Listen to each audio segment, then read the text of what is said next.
I praise him for the angels, the elders, and all their dedication. See, this truth, it'll cut you, heal you, it'll make or break you.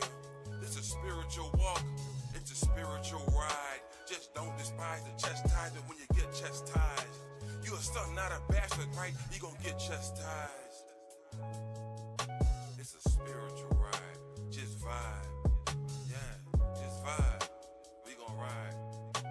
All praises to the Most High. When I think of your mercy and all that you've done for me, hey, all I can do is stop and praise ya. When I think of your mercy and all that you've done for me, all I can do is stop and praise ya, praise ya, praise ya. Mercy on you, mercy on me. They say the truth has set you free. See, prophecy been fulfilled for real. Now what the deal? We giving praise to the God of Israel, cause it's real out here. People get killed out here. They robbing, steal out here. It's getting hard out here. The love of many wax cold from what I hear. But we backed by the Most High, so who shall you feel? You gotta be bold and righteous to live. The flesh is seething wicked. Sin deceiving is vicious. Repentance needed to fix it. His mercy too exquisite to miss it. Just receive the listen. Let's stick to the mission. Believe and receive his blessing. You see, blessings come from above. None of us deserve it. None of us is worthy. But we praise y'all for his mercy. When I think of your mercy and all that you've done for me, hey, all I can do is stop and praise ya. When I think of your mercy and all that you've done for me, all I can do is stop and praise ya, praise ya, praise ya.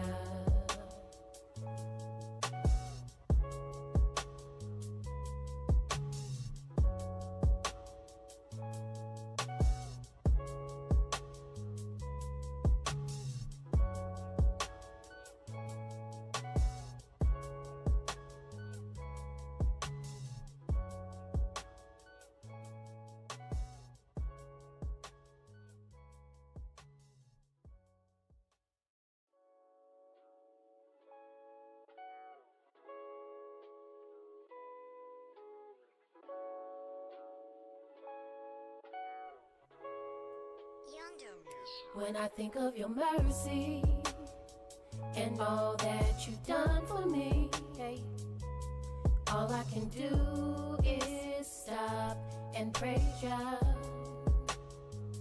When I think of your mercy and all that you've done for me, all I can do is stop and praise ya, praise ya, praise ya. We really gotta stop, like praise ya. Stop and praise the ancient of days. Teary-eyed and with a smiling face, the praise you gave was already ordained. Stop and praise for keeping you in your lane. Give a praise for breaking off them chains. Before you let somebody steal your praise, think about the spirit in which they came. Think about the energy they gave. Is it worth it? Nope, never no way. Kingdom we broke into a praise dance. I praise y'all for D4 hug daps. Praise Yahweh for the congregation, and I praise him for the angels, the elders, and all their dedication. See, this truth, it'll cut you, heal you, it'll make or break you. This a spiritual walk, it's a spiritual ride. Just don't despise the chastisement when you get chastised. You a son, not a bastard, right? You gon' get chastised. It's a spiritual ride, just vibe. Yeah, just vibe. We gon' ride. All praises to the Most High. When I think of your mercy and all that you've done for me, hey, all I can do is stop and praise ya. When I think of your mercy and all that you've done for me, all I can do is stop and praise ya, praise ya, praise ya. Mercy on you, mercy, mercy on me. They say the truth will set you free. See, prophecy been fulfilled for real. Now what the deal? We giving praise to the God of Israel. Cause it's real out here. People get killed out here. They robbing still out here. It's getting hard out here. The love of many wax cold from what I hear. But we back by the most high, so who shall you feel? You gotta be bold and righteous to live. The flesh is seething and wicked. Sin deceiving is vicious. Repentance needed to fix it. His mercy too exquisite to miss it. Just receive the listen. Let's stick to the mission. Believe and receive his blessing. You see, blessings come from above. None of us deserve it. None of us is worthy.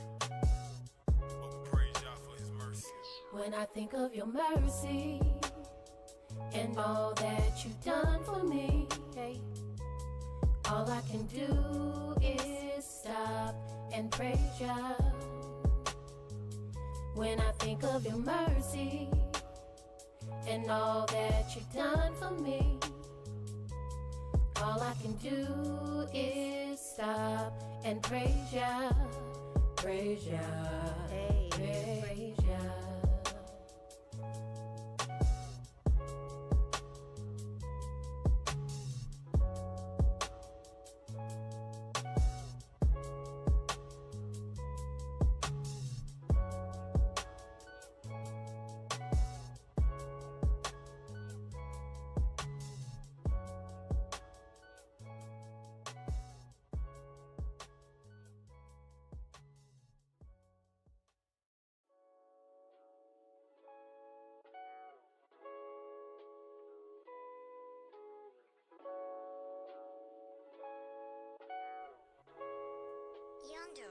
When I think of your mercy and all that you've done for me, hey, all I can do is stop and praise ya.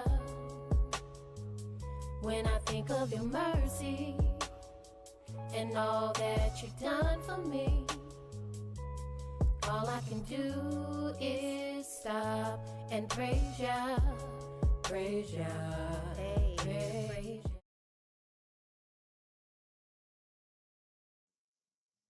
Shalom, Facebook. Shalom, YouTube. Are we up on YouTube? Yeah. Okay. Shalom, Facebook. Shalom, YouTube. Welcome to our prophecy class. Today we are in the book of Isaiah. We started the whole prophecy class all over. We finished up Revelation last week. We're going to start this thing up over again. We're going to go all through the prophecies and all the way up back again into Revelation. Some of these prophecies, there'll be something inside the prophecy that I think will be pertinent to your understanding, so that it may not be prophecy, but it is repetitive, so you would understand when we go there. So before we get started, does anyone have any questions? Okay. Let's go ahead and get started. Again, we are in Isaiah chapter 1.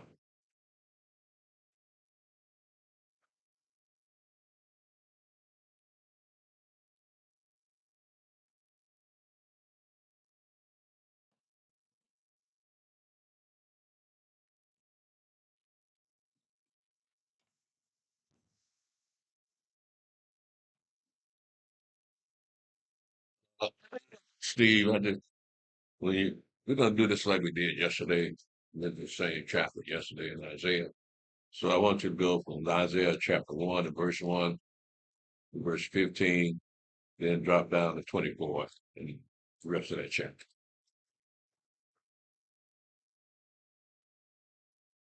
Isaiah chapter 1, verse 1. The vision of Esaias, the son of Amos, which he saw concerning Yehuda and Jerusalem in the days of Uzziah, Jotham, Ahaz, and Hezekiah, kings of Yehuda. Hear, O heavens, and give ear, O earth, for Yahweh have spoken. I have nourished and brought up children, and they have rebelled against me. The ox knoweth his owner, and the ass his master's crib, but Israel does not know, my people do not consider. That is identical to what our situation is here in America. It's people have rebelled against him, and they don't know who they are. They don't know who their God is. So what we have is perfect description of who we are. We don't know nothing. Go ahead, Brother. Isaiah chapter 1, verse 4. A sinful nation, a people laden with iniquity, a seed of evildoers, children that are corrupters. They have forsaken Yahweh. They have provoked the Holy One of Israel unto anger. They are gone away backward. Mm-hmm. Why should you be stricken any more? You will revolt more and more. The whole head is sick and the whole heart faint. From the sole of the foot even unto the head, there is no soundness in it, but wounds and bruises and putrefying sores. They have not been closed, neither bound up, neither moldified with ointment. Your country is desolate. Your cities are burned with fire. Your land, strangers divide it in your presence, and it is desolate as overthrown by strangers. Mm-hmm. And the daughter of Zion is left as a cottage in a vineyard, as a lodge in a garden of cucumbers, as a besieged city. Except Yahweh of hosts had left unto us a very small remnant, we should have been as Sodom, and we should have been like unto Gomorrah. Hear the word of Yahweh, you rulers of Sodom. Give ear unto the law of our Elohim, you people of Gomorrah. To what purpose is the multitude of your sacrifices unto me, saith Yahweh? I am full of the burnt offerings of rams and the fat of fed beasts, and I delight not in the blood of bullocks or of lambs or of he-goats. When you come to appear before me, who have required this at your hand to tread my courts? Mm-hmm. Bring no more vain oblations. Incense is an abomination unto me. The new moons and Sabbaths, the calling of assemblies, I cannot away with. It is iniquity, even the solemn meeting. Your new moons and your appointed feasts, my soul hateth. They are a trouble unto me. I am weary to bear them. And when you spread forth your hands, I will hide mine eyes from you. Yea, when you make many prayers, I will not hear. Your hands are full of blood. Now, we can understand what Paul wrote in the book of Hebrews, chapter 10, that those animal sacrifices wasn't doing any good. Mm-hmm. Yahweh said so here in just these few verses. And so it didn't do anything for the conscience. So they continued to sin against Yahweh. And just got tired of those animal sacrifices being brought to them. So we see that Paul was right in Hebrew that they didn't do anything to change the man's conscience. So he had to prepare a better sacrifice in the Mashiach Yahshua, because his sacrifice was an unblemished sacrifice, but he had to be one of the children of Israel. It had to be a son that would be that sacrifice. I mean, it was prophesied to come. The Mashiach was prophesied in the book of Genesis. So we go through Genesis, the Torah, the prophecy. You see that he was already set on course, even in the book of Psalms, chapter 22. You see him talking in some of the prophecies. He's talking through these prophets. So he's pre-existing. He just hadn't attained that body yet. So that body wouldn't be, he wouldn't attain that body until prophecy concerning the virgin will conceive and bear a son. Right? Yahweh we'll get to that. Go ahead, Brother Stephen. Read verse 15 again. And when you spread forth your hands, I will hide mine eyes from you. Yea, when you make many prayers, I will not hear. Your hands are full of blood. Notice he said, when you spread your hands. We won't talk that. We always told to fold your hand, right? Mm-hmm. Just like that. We didn't know we were doing it wrong. We were doing it like the heathen do it. And the reason the heathen do it like that is that portrait by Da Vinci, JC on his knees with his hand folded like that. Yeah, something like that. Yeah. And that's where they got that from, with the hand folded together. together. But here it says your hands supposed to be open. Yes, sir. I just think that looks like a pyramid or a phallic symbol or something doing it that way. A pyramid. It's sort of like a phallic symbol. When you have like the pointing up like that, like symbol like Well, this. I never looked at it that way, but you could you stretch your imagination. Yeah, it could represent that. Right.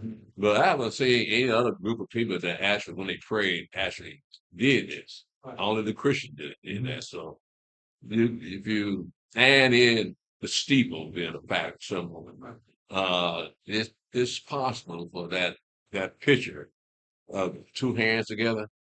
You can imagine that being there also. Right. Go ahead, brother Steph. Read verse 15 one more time. And when you spread forth your hands, I will hide mine eyes from you. Yea, when you make many prayers, I will not hear. Your hands are full of blood. Verse 25, 24. Therefore saith the Adonai, Yahweh of hosts, the mighty one of Israel, I will ease me of mine adversaries and avenge me of mine enemies. And I will turn my hand upon thee and purely purge away thy dross and take away all thy tin. And I will restore thy judges as at the first, and thy counselors as at the beginning. Afterward thou shalt be called the city of righteousness, the faithful city. No, he says he's going to restore thy judges. Who are they going to be? From among our people. Yeah. Well, they're gonna be like judges from among our people. Yeah, they're going to be judging the 12 tribes of Israel. So who are they? Who do we know who they are? They'll be the apostles, right? Yeah, the disciples. Yeah. Can't count Judas Iscariot in that bunch, though, but nevertheless, the bias will be counted as a judge when that time comes around. So, yeah, he's referring to the Mashiach disciples. They're going to be judging the 12 tribes of Israel. Go ahead. Isaiah chapter 1, verse, what was that, 26, 27. Zion shall be redeemed with judgment, and her converts with righteousness. And the destruction of the transgressors and of the sinners shall be together, and they that forsake Yahweh shall be consumed. But they shall be ashamed of the oaks which you have desired, and you shall be confounded for the gardens that you have chosen. For you shall be as an oak whose leaf fadeth, and as a garden that have no water. And the strong shall be as tow, and the maker of it as a spark, and they shall both burn together, and none shall quench them. In verse 29, it says, for they shall be ashamed of the oaks which you have desired. You shall be confounded for the garden that you have chosen. What's he mean by that? It's like the grove. What now? Groves. Groves, yeah. And that oak would be the shape of a god or goddess. That's right. That's grove. Brother Stephen, let's pick this up in chapter 2, verse 1 to verse 5. Isaiah chapter 2, verse 1. The word that he says, the son of Amos, saw concerning Yehuda and Jerusalem. And it shall come to pass in the last days that the mountain of Yahweh's house shall be established in the top of the mountains, and shall be exalted above the hills, and all nations shall flow unto it. And many people shall go and say, come ye, and let us go up to the mountain of Yahweh, to the house of the Elohim of Yaakov, and he will teach us of his ways, and we will walk in his paths. For out of Zion shall go forth the law and the word of Yahweh from Jerusalem. And he shall judge among the nations, and shall rebuke many people. And they shall beat their swords into plowshares, and their spears into pruning hooks. Nation shall not lift up sword against nation, neither shall they learn war anymore. O house of Yaakov, come ye, and let us walk in the light of Yahweh. Now, these 5 verses are very familiar with the Gentiles in the early days, Christianity. But you can't find one Gentile can tell you what that means. No Christian. They never read this, especially the last verse. It says, "O house of Yaakov, come ye and let us walk in the light of Yahweh." So they say the Jews have come home, but has this happened? Had the nation want to go up to Jerusalem to hear the word of Yahweh? No, they never mentioned that. Mainly because they don't own Jerusalem. There's a lot of Muslims holy sites, so they're fighting tooth and nail to keep them Edomites out of it. So we're gonna have to take our city back, Yahweh willing, from the Muslims. But let's go to Isaiah chapter 4, verse 1 to verse 6. Because you notice I'm skipping around a lot of stuff because it's not prophetic. It's actually in real time in his time, complaining about the unfaithfulness of the children of Israel. So we know about that because we're here suffering the punishment of their unfaithfulness. So we're going to keep it prophetic and pick it up in chapter 4, verse 1 to verse 6. Verse 1. And in that day 7 women shall take hold of one man, saying, we will eat our own bread and wear our own apparel. Only let us be called by thy name to take away our reproach. So that flies in the face of women saying, I don't need a man. Going to be 7 women going to go up to one man. You want your name. So this is going to be somebody else, not these women here in America. Because they got the audacity, and white women too. They got the audacity to say that they don't need a man. Yes, sir. You know, I take this verse right here, cover. I show it to women that talking sometimes. I let them know, like, you know, first they ask how many women it's men. You know, like, you know, most of them say, you know, straight on, but like, you know, it's like something really men.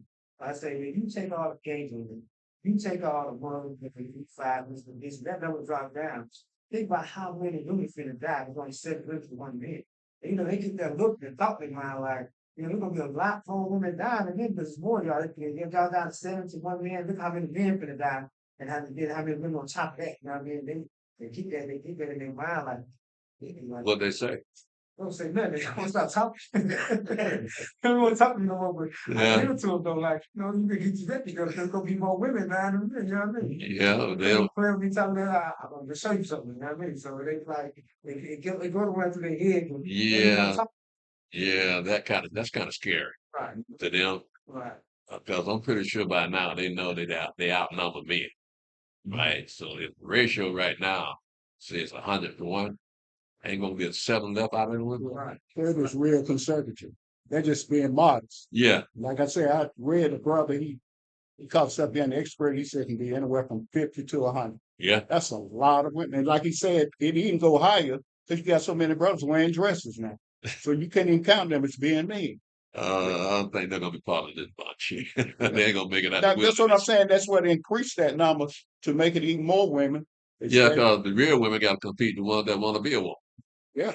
Yeah. If you want, and all these other release people that practice and you knock them off, that's a lot of women you knock off. Hey, man.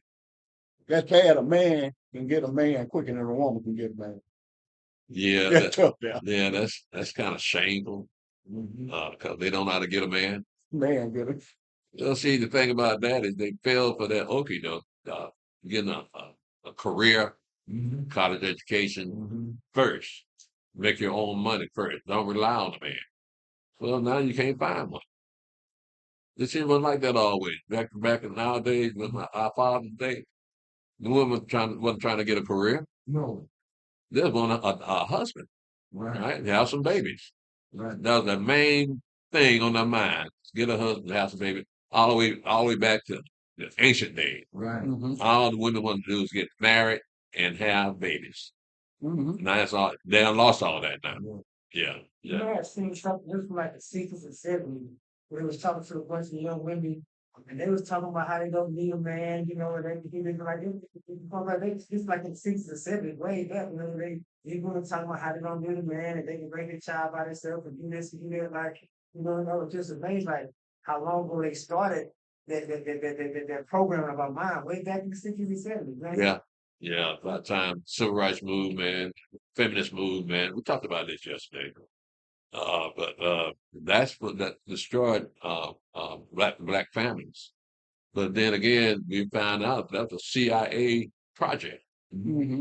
to destroy the black family. And they've been successful because they knew how to destroy by, first of all, getting to the women, give them power, money, positions, so that they don't need them. And then you put them on welfare. But the man couldn't stay in the house to raise his children.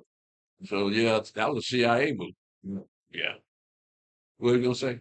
Yeah, I was thinking of the other morning, but normally it comes in the morning time and now we do this. Um, and this the way grand thing.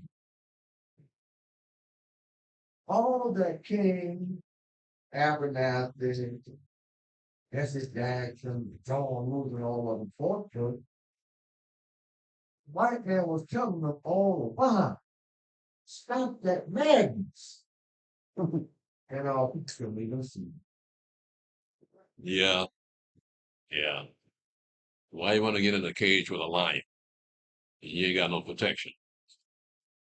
They didn't know what they were getting off into, man. White folks, like you say, they try to warn them. Yeah, This is not for you. You ain't supposed to be doing this.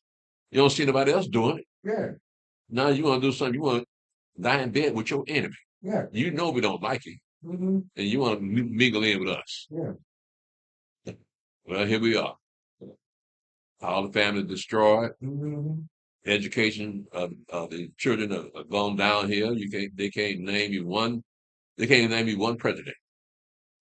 They can't name you one state. Right. That's how bad the education system is falling. So you have to put it at their feet.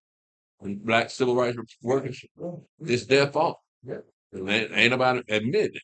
Mm-hmm. I mean, yeah, you have a few people that make some strides. Yeah. Yeah, but where are they? And how come they ain't benefited all of us? See what I'm saying? So yeah, they get that token of affirmative action, Negro, Mm-hmm. but the rest of the people, they ain't doing so well, man. So yeah, we're destroyed worse than we were back in the 60s and 70s. Yeah, man. You know, think about the other Yaakov. Remember the Christian Methodist Church. A lot of people was going there, right? That CME church. And Ella told me they had them up in the balcony or something. And they told them they wanted to come down there. And those Gentiles told them, you can't come down here. So they left the church, right? And they took those people, gods, with them and started another church. The Yeah. same doctrine, right? Right. And the elder Yaakov always said the reason why they didn't say it subliminally. That's what they said. They said, y'all need to get out here and find y'all God. This is not y'all God up in here. Yeah. Go find your God. Right. Man, they've been throwing that thing to us a long time. Well, just like our father, they will listen to Yahweh. So how do you expect us to listen to white folks? So none of that black folks don't make any sense. So here we are. Now we can hear, but the rest of these black folks can't hear. We tell them, y'all the chosen people, man. They don't want to hear. I'm a Christian. I'm a Muslim. Yeah. Well, it's true. If you look at this, I see it's like what Yahweh is giving them so much gold because that's like what you told Peter said that what was it? Gold and silver have Well, but this is good and acceptable in the sight of Elohim our Savior, who will have all men to be saved. Right? He said that to come into the knowledge of the truth. And I was having a conversation with my wife one night, Maisha, and I was like, you know what? Have any man ever came to you to tell you the truth of the Bible? Yeah, they did what? I said, has another man ever came to you to tell you the truth out of this Bible? She like, never. And I said, that's not. I said, it's got to be one of the things that God has in us that a man that know who he is and know who his creator is something so powerful that no woman or nothing else can get to us because it was not a woman or nothing in this earth showed us this but Yahweh. Right. You know, in essence, it's got to be something in us that can never make us move from our creator. And when I found this, ain't nothing. My family, nothing to make me move from my creation. Nothing. That means that you were preordained. You was already mentioned before you were born. Yahweh knew you before you were born. So this was mainly for you. Right? So people can see your life. And the same for all of us. We were strangers to this word, but we heard something that made a lot of sense. So Yahweh got us now. We don't want to turn this loose. So praise Yah, man. He got us out of that world and into this word. Right? Yes, sir. That in reference to the disciples when they first heard Yahshua, they said, "Come in here, man." He said, "Come in here, this man. You're gonna hear something that you never heard before." Basically, and that's what happened to us. We heard something that fell on our ears, our spiritual ears, that we had never heard before in this life. I don't think I'm gonna be honest. I had for thousands of teachers. I used to get up in the morning with the radio on, all through the day, on the job, listening, and listening at different ministers, and after all is said and done, I've never heard the word came forth that is coming forth now with the power and the showing, and then you open up the ears, the spiritual ears, where you can hear, open your eyes, where you can see, and then like for instance, Christianity does basically almost the same thing, but Christianity does it in terror, through fear. It doesn't do that. This don't use fear. You see, I wound you with loving kindness. Christianity, when fear jump on you, Christianity, you're locked in. Yeah. Don't pay your tithes, you ain't going to heaven. That's That's that fear there. Yeah. I got to pay them tithes. Yeah, you got to pay some time. Good point, bro. They used to go to fire brimstone back in the day when I was going to church. Go burn the hell, then the hell fire, hell, you gonna burn fire, hell, hell, hell. Real. I mean, I used to hear that all the time and make you scared. So I want to be right with it. Man, after so long, you realize you get older, you start to see something you that ain't right. You know what I mean? You see it, you know what I mean? One of my uncle wife and uncle drinking this, uncle there, think about it. Look like just like them, act like I tell you, just like them. I mean, you see through a prophecy, you know what I mean? So you just see it and you feel it, you know what I mean? And just being young out there in the streets that night, man, just thinking like, what was it like for slaves to be run? There's no lights, no darkness. You know, it's pure dark. Ain't no lights. You don't know which way you going. You know what I mean? You go north, you go south, you go west, and you get caught in another area, another state. You still a slave. And look at what and that whole city right now as a kid, looking at big growing up in Atlanta, going to multi kids like every year, going to that church every year, and like you folks turn over their graves. Yeah. You got an opportunity to do something, and y'all bow down. I never understood this as a child. I never understood it. You thought I was crazy, but I never understood it. When I started reading the Bible, I couldn't understand it more. Like, when that generation get out the way, our people can do something, but without this, they can't do nothing. Now I had to understand it. They just never understand it. Couldn't never understand as a child. And there's so many people with it. Our brothers I know went to Islam, went to that, because they couldn't understand what was y'all doing. They couldn't understand it. Well, believe it or not, this is preordained for you to see. It is preordained for them not to see. Right. They can't help. Yeah. So it's like we separate. But after that, what the word does is separation. So if we're separated from the majority, that must mean we're on the right track. Because the majority don't believe this. They don't read what we read. Right? So we acknowledge who it is that's giving this to us. Right. The difference between us and them, and I always tell you, don't let no Christian creep on. That's right. Between us and them is that we can't see our God. They can. Yeah. Yeah. That makes nothing much different. The whole thing, though, you can't game a man for so long. Yeah. Them sisters died in them churches, but eventually those deacons and all that, they stopped going to them churches. They stopped because they see the game up in it. Well, it's a lot of them dying off too. Yeah. They stay in deaconship all the 60 years, bro. They Sitting just up there die. drunk, sleep, like Oh, you yeah. said. And know everything the preacher said. Yeah, they know that's the game, man. Yeah. So yeah, Yahweh brought us out of that, man. Because that's what he wanted us to do. He didn't call out our family members. No. So I have to look at that. Why not? Why did he call my father, my mother? Why my brother and my sister? Why did he call? Why just me? Who am I? Right? So I would say, well, that kind of proved that he does exist because he's showing me things, but it didn't show them that. Now I can read his book, and my mother noticed that in me before she died, and that I was reading this book. You know what she said I was? You're a Bible reader. I used to say that growing up, it's like, man, you're gonna lose your mind reading that Bible all the time. Yeah, you would just lose your mind. Yeah, I take it as a nothing to remember. There's some that she noticed that I had changed, and I'm always talking about this book, so it put me in another category. So I'm a Bible reader now. What they say that Bible, you read that Bible, get a headache, right? I haven't heard Because that. you can't figure it out, right? They said what he told it, Paul, much learning and made you mad. The same thing. I mean, yeah, Yeah, well, yeah, that means we're in good company. right. You know, people look at it the same way. Y'all crazy. Y'all in a cult. Did you Right. have your hands up, man? Let's go ahead. Want to start at one again? What, chapter 4? Yes, sir. Yeah. Isaiah, Listen, Facebook, YouTube, listen what is being said here, because this is future. This hasn't happened yet. Isaiah chapter 4, verse 1.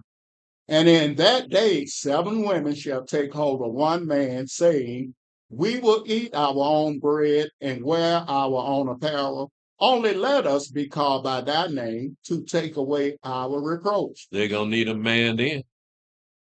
They're going to need his name. Mm-hmm. So that hadn't happened yet, especially here in America. Like I said before, women saying, we don't need you. You don't need no man. Don't need his name. So this shows a different future. So yeah, we'll see this future come to pass. So I look down at Steve's house, 2 miles down the road. All the women lined up in front of his door. I'm gonna be like a 25-year-old man, it'll be all right.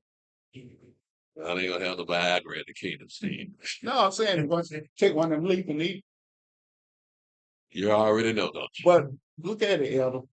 I know we've been talking about the women that has a man's name now, once they get somewhere, like you said, they use that hyphen.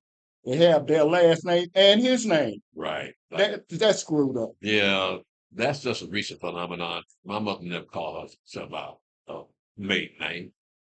So this happened, I guess, starting in the 60s, 70s, and 80s. Yeah, So that's all used to hyphenated the name.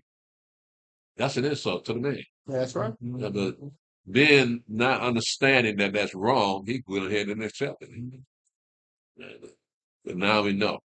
Carmel, Keisha, Lance, Paul. Yeah, She got her husband name and her name. yeah. So she really hadn't turned herself loose from her family. Well, you see who run the family. See who the boss. That's the man they married gay anyway.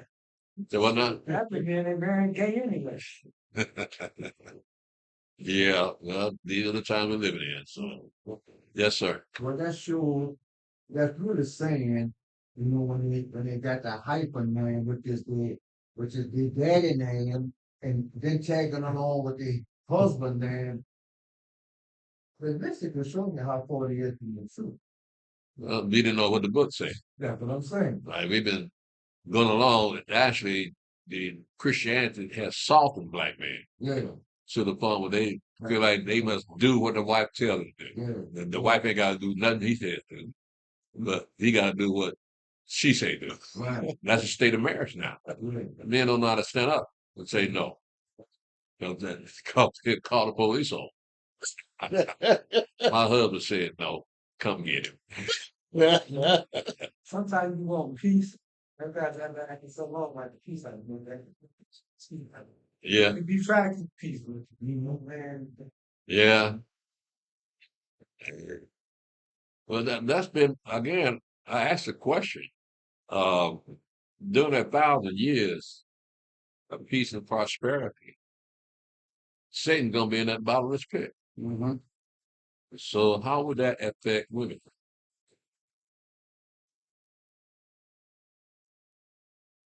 It's a whole different. Would it affect women? Will they still be the same women? I don't think so. Because you got that, when you said that, you got that thing, Eve was all right. Just Satan came to her, Yeah, right? yeah, So he won't be around anymore. So I think there'll be more, they won't be, not, well, I know they won't be as aggressive as they have been, down through the years. mhm, That's what I think, because that question pretty much answers itself. If he ain't around, they don't have nothing to be tempted by, right? If they do it, they got a problem, man. Well, who did the serpent go to first? That woman, Because he knew that was easy. right? So I'm looking all through the history of marriage between man and woman, and it's always been a battle. But they sweated through it. After a while, they settle down, be at peace with one another. The man knows his place, she knows her place, so they be at peace. But in the beginning of a marriage, that's not easy, man. Some people don't spot. And you made a good point, brother. I'm trying to paraphrase, like Satan got in that serpent. He approached it. Now he gets in that white man, right? And the white man tell her all kind of things she can do without Yeah. a family and without children and without a man. Right. And he looking good, he's smelling good. He can show all the goodies, tell her come to his house, they're having a pool party. All that's temp. And they fall for it. Yeah, no, man. They live big time, man. And he gonna put he take this black woman because he knows she's not married. And he'll put her over his women in court. She'll be Yeah. ruling over white women. Yeah.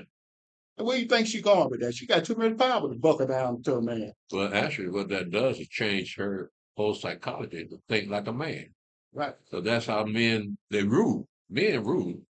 So if she's ruling over her boss people, she got to rule like a man rule, That's right. right? So she can't take no junk off nobody. So she got to harden her spirit and be mean to them.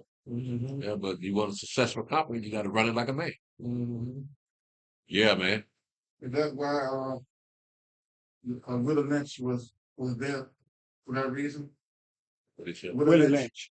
Willie Lynch. Yeah. What about it? He's just saying, basically saying Willie Lynch that, that recipe he had is working today. That's basically what he's saying. Oh, animosity between the slave. Yeah, the way how Yahweh instructed his book, and he had something to do with it. I thought he had something to do with it. Willie Lynch? Yeah, how he said his program going to last for the next 300 to 400 years, and it's happening now. Well, what was that letter supposed to be written? It was written, 300 years ago? 300? In the 1700s or when? I think it's 1600s? Yeah, late 1600s. Well, he was right. Which is working. Yeah, so we're coming to the end of those 300 years, he said. And now we realize what he did, if he did it, because they got some doubts about that Willie Lynch letter. Doubts? Yeah, they got some doubts about it because they don't believe that was the actual letter. There was no such person as Willie Lynch. Oh, Right. but what they said he had a bunch of men on an island in Virginia, Yeah. and he literally rolled down a recipe, said, this is a recipe. They were thinking ahead, saying, these people got to be free sooner or later. We know what's going to happen, but this recipe can keep them mentally under our thumb for 300-400 years. Yeah, they were right. Yeah. Yeah. But like I say, some doubt as whether he even existed. But it's still impactful that does describe the animosity between the former slaves. The young against old, light skin against dark skin, the women against the men. And so we got that now. Yeah. But back when we were born, man, during the 50s and 40s, it wasn't that type of animosity between us. We were content to be among ourselves. Mm-hmm. Right? It wasn't no such thing as, well, it wasn't light skin, dark skin, but back in them days, light skinned woman wanted the blackest man they could find. That was my grandfather. He was black as they can get. And my grandmother was a red bone. So that they didn't want to be that light skinned. They want to be dark skinned. Think about them children. But now look at this generation of black people. They're wearing weed. They ain't wearing their natural hair. They're wearing somebody else's hair. So how'd you get from the 40s and 50s to today with all that change? Because remember when that Black and Proud came out, right? Everybody started wearing afros, Right. right? With picks in their head. Right. So, but now look at it. What? What's up, soul, bro? Yeah, that's where we talk back in the day. But now they're decimated, man. That didn't last long at all. Nah. So now you got a new fad that the women are now having BBL and wearing weave and whole lot of makeup and lipstick, breasts busting out all over the place, eyelashes out the head, eyelashes on the car. They got all that phony stuff going on. You don't know what you're dealing with. No. Yeah. But that's the mindset of this generation. So I mean, it'll change as the generation goes. It'll change. It has to change from my generation to this generation. So it's going to change again.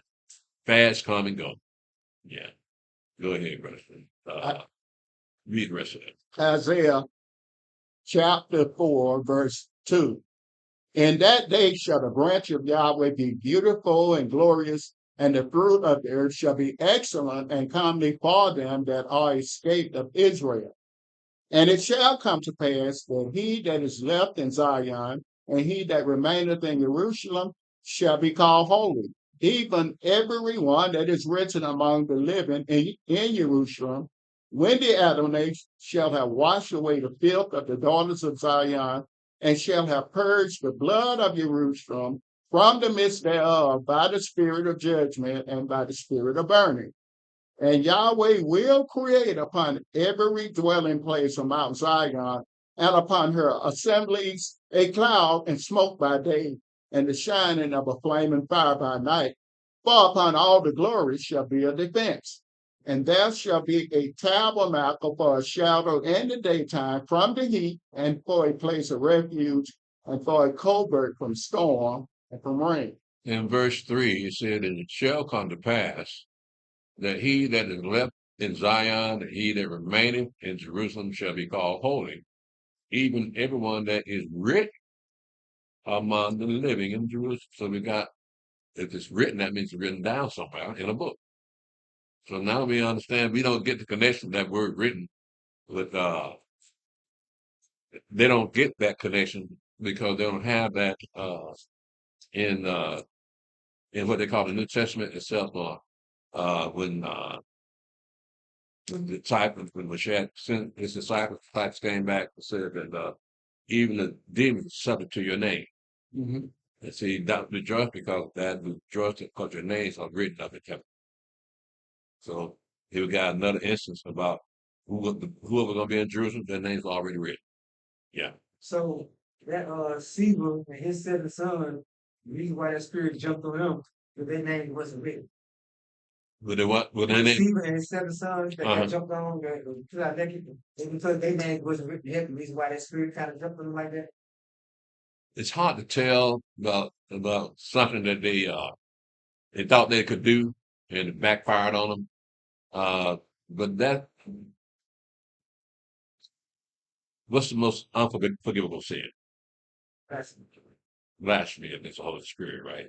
So you can't put that in that category. What these men did, they were fakes, and so Yahweh showed everybody around them that they were fakes. They couldn't cast out any demons, so the demon got on them, and they ran out naked, like a fool of it. So it doesn't mean that their name's been blotted out, right? I don't think it was that serious for them to blot out, but get on what they did before that. Because they imposed themselves on these people, make them think that they could do what Paul did. They just made a fool of themselves. Brother Stephen, I want you to pick this up in chapter 5, and verse 20 to verse 24. Again, this is not prophetic, but you can relate to it today. Isaiah chapter 5, verse 20. Woe unto them that call evil good and good evil, that put darkness for light and light for darkness, that put bitter for sweet and sweet for bitter. Woe unto them that are wise in their own eyes and prudent in their own sight.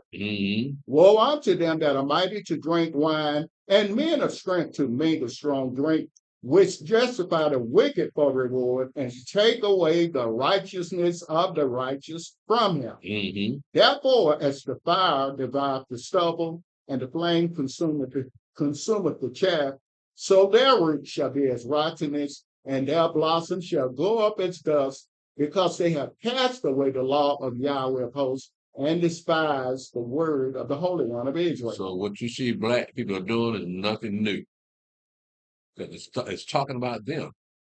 Even though it's to that present audience of what he's prophesying about in verse 24. So therefore, as the fire devoureth the stubble and the flame consumeth the chaff, so their root shall be as rottenness, and their blossom shall go up as dust, because they have cast away the law of Yahweh of hosts and despised the word of the Holy One of Israel. Even white folk love his word. But the people that wrote the word don't like it. And there's too much reading. Ain't no pictures in there. If they had pictures, they might read it. I remember Bible that used to have pictures. Y'all remember that? Yeah. Yeah. One of my black in there though. Not at all. Yeah, they made sure of that. Let's go to Isaiah chapter 6, Brother Stanley. Yeah. Miss Liz, I saw Miss Liz this morning, the other day. I saw something in her car that I haven't seen since I was a kid. Her Bible was on the hook on the dashboard at the top. Same way, it was set the same way my mother used to set her Bible on the dashboard. Was it open? Yeah. It's just on the dashboard. Yes. Well, that's prime for prevention. That keeps from people from busting in her car. Yeah. Yeah, they see the Bible up in there, man. That's just like Dracula seeing the cross. They back off. Yeah. Go ahead, man. Isaiah chapter 6, verse 1. In the year that King Uzziah died, I saw also the Adonai sitting upon a throne, high and lifted up, and his train filled the temple. Above it stood the seraphims. Each one had 6 wings. With 2 he covered his face, and with 2 he covered his feet, and with 2 he did fly. And one cried unto another and said, Holy, holy, holy is Yahweh of hosts. The whole earth is full of his glory. And the post of the door moved at the voice of him that cried, and the house was filled with smoke. Then said I, Woe is me, for I am undone, because I am a man of unclean lips, and I dwell in the midst of a people of unclean lips. For mine eyes have seen the King, Yahweh of hosts. Then flew one of the seraphims unto me, having a live coal in his hand, which he had taken with the tongs from off the altar, and he laid it upon my mouth, and said, Lo, this has touched thy lips, and thine iniquity is taken away, and thy sin purged. Now, he's having the same type of vision that John the Revelator had. Remember, he was taken to heaven in the spirit? Well, what he's seeing is up in heaven. When he saw the Adonai sit on the throne, right? He must have been in the presence of Yahweh. Well, the presence of the angel. That's what he saw. And then you got the seraphims around the throne. Then all they do is say, Holy, holy, holy is Yahweh of hosts. The whole earth is full of his glory. That's all they do. But he feels like he's unworthy to be in that company. So what these seraphim do, he got a lion coal off the altar. Well, what's the altar for? What was that altar there? Just like the altar we read about in Revelation, that John the Revelator saw, of all the souls that had been killed for the word of Elohim. Well, we're looking at basically the same thing here. The altar has, this is not necessarily the altar of sacrifice. This is the altar of burnt incense. So that, again, he's in the presence of the holy. So this altar of sweet incense That's what they got told for. And they put it on his lips. So now all of this is symbolic of him being purged away from the past sins. My question is, though, in verse 5, it said, Then said I, Woe is me, for I am undone, because I am a man of unclean lips, and I dwell in the midst of a people of unclean lips, and mine eyes have seen the King Yahweh of hosts. What can be unclean lips? What does he mean by that? Was he using profanity? What unclean thing was coming out of his mouth? And what unclean thing would come out of the mouths of the people he dwelt among? Names of the gods, probably. What now? Names of the gods. What is it? Names of the gods. Names of other gods. No, that's a little, you're stretching it there. But it's not necessarily talking about calling on the God. It may be the conversation itself. You're talking about the wrong thing. Like, you might be talking about women, talking about how to get over on somebody. And I mean, these are things that are not healthy for a relationship between them and Yahweh. They talk about the wrong things. So that's what they talk about. People are unclean. Because Hebrew is pure, right? The language itself is pure. It's what you say in that language may not be pure, right? Go ahead, Brother Seth. Isaiah chapter 6, verse 8. Mm-hmm. Also, I heard the voice of the Adonai saying, Whom shall I send, and who will go for us? Then said I, Here am I, send me. Mm-hmm. And he said, Go and tell this people, Hear you indeed, but understand not, and see you indeed, but perceive not. Make the heart of this people fat, and make their ears heavy, and shut their eyes, lest they see with their eyes, and hear with their ears, and understand with their heart, and convert, and be healed. That's why you don't see them reading out of the Bible in the Christian church. It's boring. So that's what he's saying here. Said, make the heart of this people fat and make their ears heavy and shut their eyes because they nod out. I see people nod out in the sanctuary.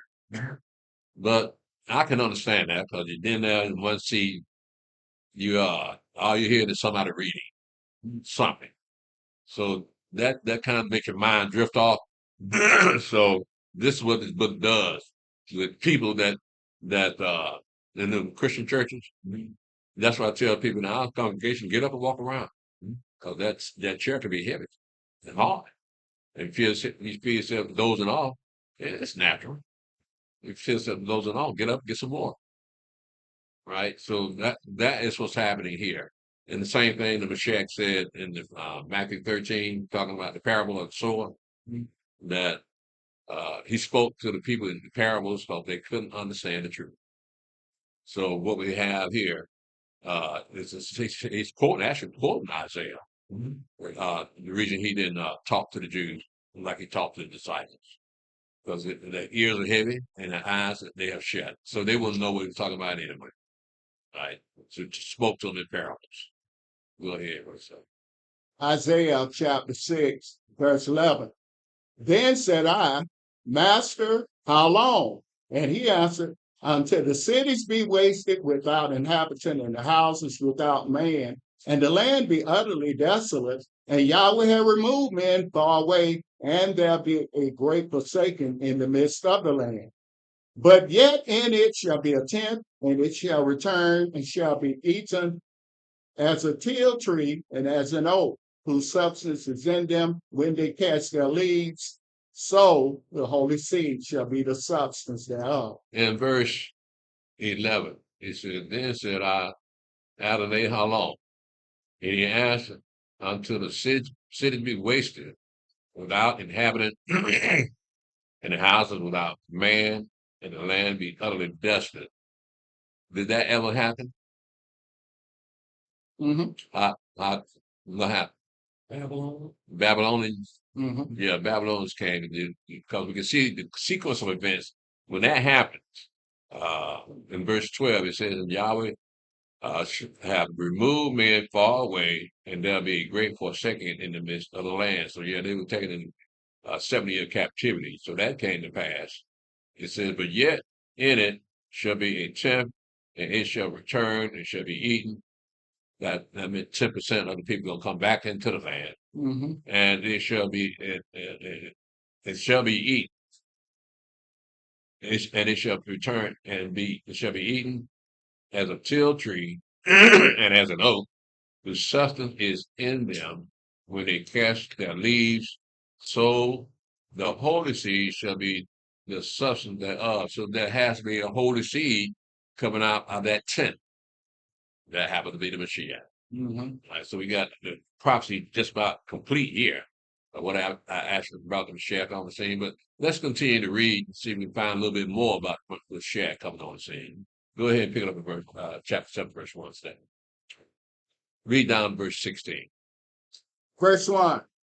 And it came to pass in the days of Ahaz, the son of Jotham, the son of Uzziah, king of Yehuda, that Rezin, the king of Syria, and Pekah, the son of Remaliah, king of Israel, went up toward Jerusalem to war against it, but could not prevail against it. Let's skip over to verse 10 to verse 16, Brother Chapman. Isaiah chapter 7, verse 10. Moreover, Yahweh spake again unto Ahaz, saying, Ask thee a sign of Yahweh thy Elohim, ask it either in the depth or in the height above. But Ahaz said, I will not ask, neither will I tempt Yahweh. And he said, Hear ye now, O house of David, is it a small thing for you to weary men, but will you weary my Elohim also? Therefore the Adonai himself shall give you a sign. Behold, a virgin shall conceive and bear a son, and shall call his name Emmanuel.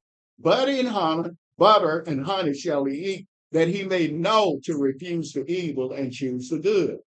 For before the child shall know to refuse the evil and choose the good, the land that thou abhorrest shall be forsaken of both her kings. So we're looking at verse 1. So it came to pass in the days of Ahaz, the son of Jotham, the son of Uzziah, king of Yehuda, that Rezin, the king of Syria, and Pekah, the son of Remaliah, king of Israel, went up toward Jerusalem to war against it, but could not prevail against it. That's why verse 16 said both those kings will be gone. So we see that this child will be named Emmanuel. And meaning is more important than the actual name. Well, the meaning of that name means Elohim with us. That was the case when Mashiach got baptized. We don't, again, like I mentioned yesterday, we don't have any thorough history of him being a child, except when he was 12 years old. We got missing. But outside of that, we don't know how he did as a child. They say by the time he showed up to get baptized, he was in his 30s. So you got to wonder, what were you doing between 20 and 30? Don't have any history of that. Why? Because it does not matter.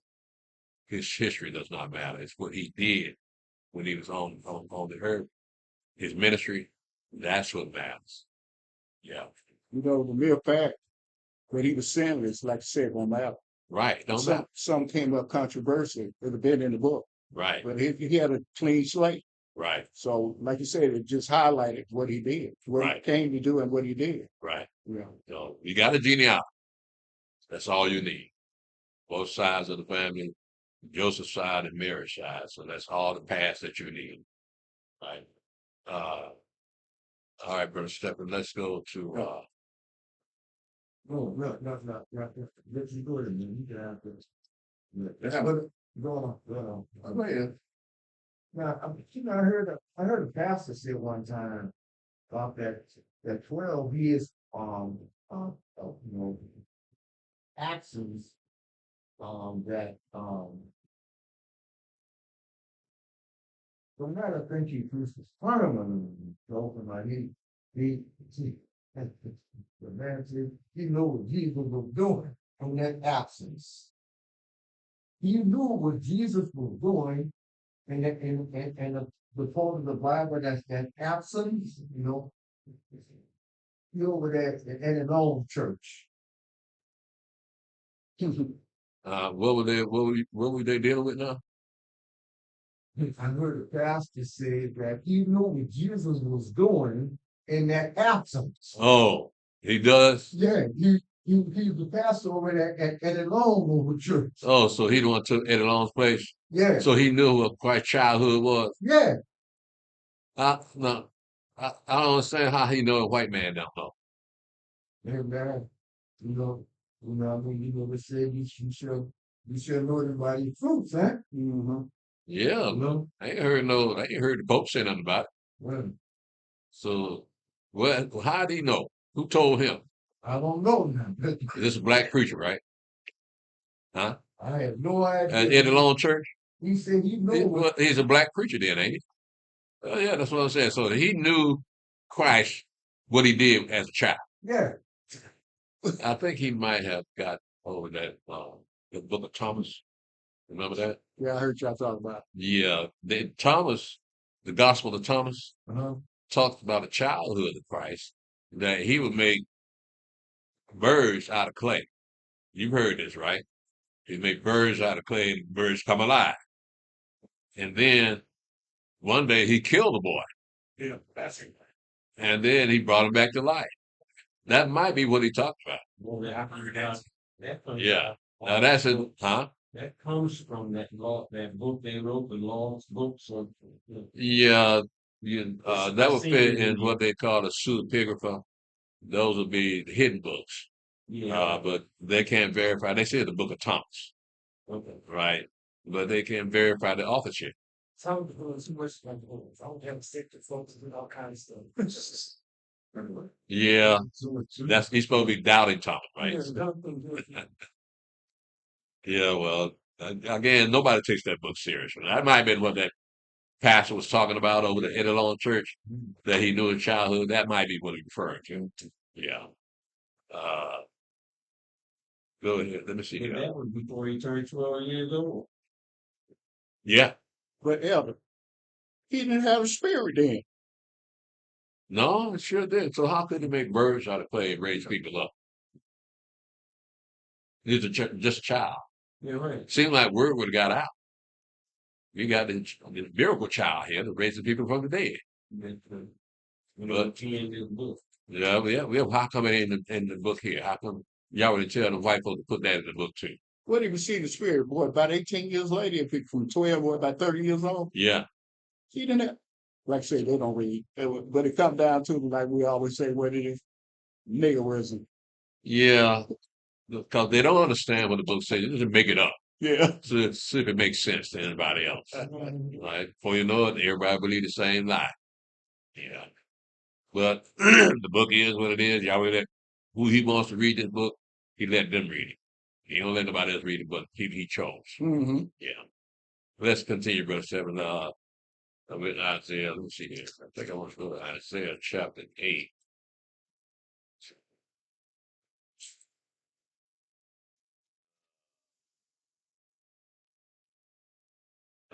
Chapter 8. Let me see here. I don't think I need to read the whole thing, but I'm going to do it anyway. Let's go ahead and read. Pick up at verse 1 to verse 22, Brother Sam. Moreover, Yahweh said unto me, take thee a great roll and write in it with a man's pens concerning Mahar, Shalom, Hashbaz. And I took unto me faithful witnesses to record Uriah the priest and Zachariah the son of Yeberichiah.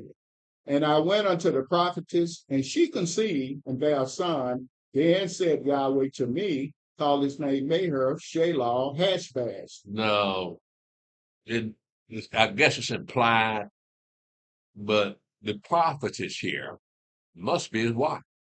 Yeah, that my book said son of Isaiah. Your book say what? My book said what that has a gas with the second son of Isaiah. He said Mahar, Shalom, Hashbaz was Isaiah. He said second son. Yeah. Yeah. Well, you're going to have two. Go ahead, Brother Sam. Isaiah chapter 8. Your thing still open? It's still running? Your screen still running? Yeah. Running better than they ever have.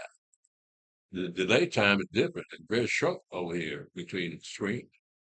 Yeah. Go ahead, Brother Sam.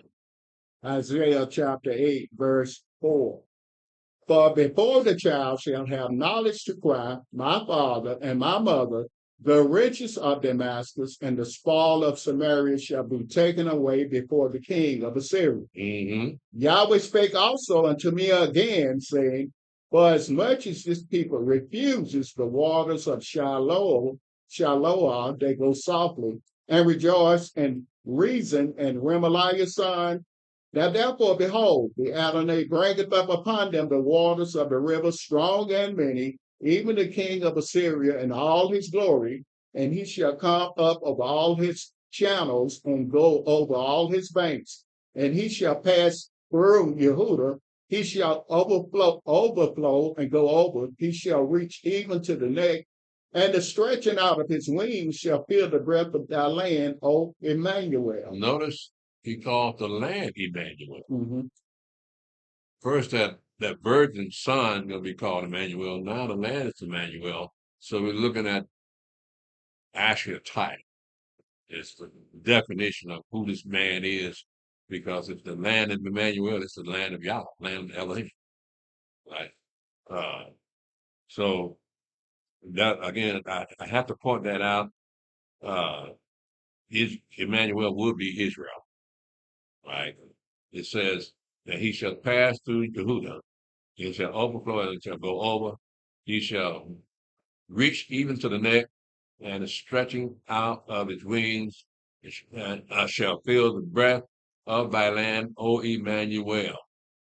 So again, we're talking to Israel, saying this is going to happen. Now, this is before what we read about here is before the Assyrians came and took out the northern kingdom, right? So that's what the Assyrians. So that's what we're talking about in Assyria here. In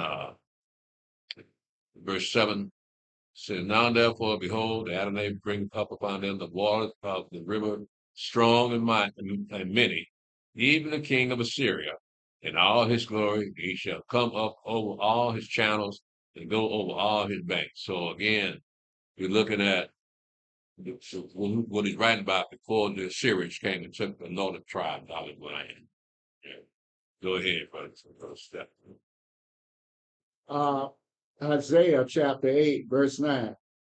Associate yourselves, O ye people, and you shall be broken in pieces. And give ear, all ye of far countries.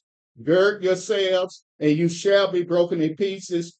Gird yourselves, and you shall be broken in pieces. Mm-hmm. Take counsel together, and it shall come to naught. Speak the word, and it shall not stand, for Elohim is with us. For Yahweh spake thus to me with a strong hand, and instructed me that I should not walk in the way of this people, saying, say you not a confederacy to all them to whom this people shall say a confederacy, neither fear you their fear, nor be afraid. Mm-hmm. Sanctify Yahweh of hosts himself, and let him be your fear, and let him be your dread. And he shall be for a sanctuary, but for a stone of stumbling, and for a rock of offense to both the houses of Israel, for a gin and for a snare to the inhabitants of Jerusalem. Mm-hmm. And many among them shall stumble and fall, and be broken, and be snared, and be taken.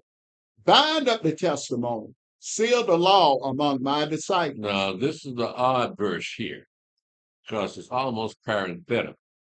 It says, bind up the testimony, seal the law of my disciples. It never mentioned that Isaiah had disciples. So this is talking about someone else that has disciples. It's talking about Mashiach. So bound up the law, right? Well, didn't Mashiach have law too? Mm-hmm. See, he's saying that remember his law, right? Among my disciples. Mm-hmm. Right? Go ahead, brother.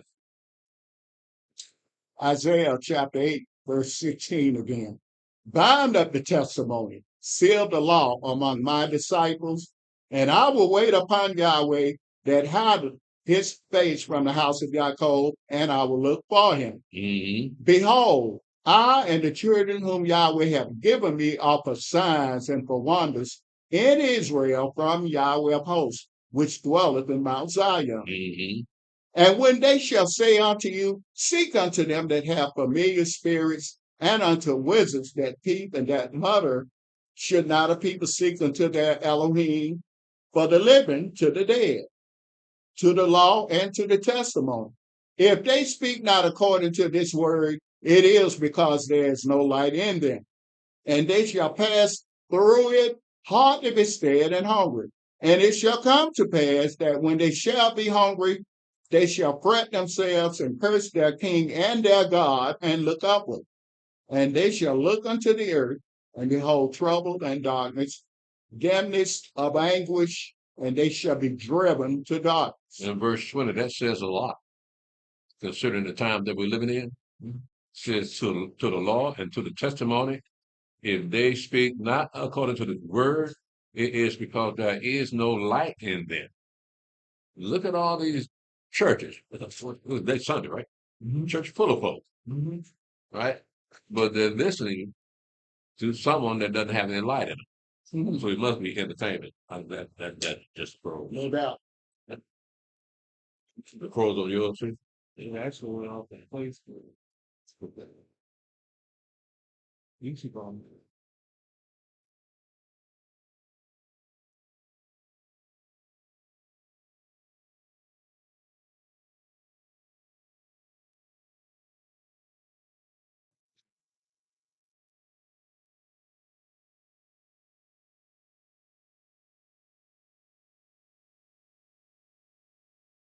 For 4 hours on it. They look at something.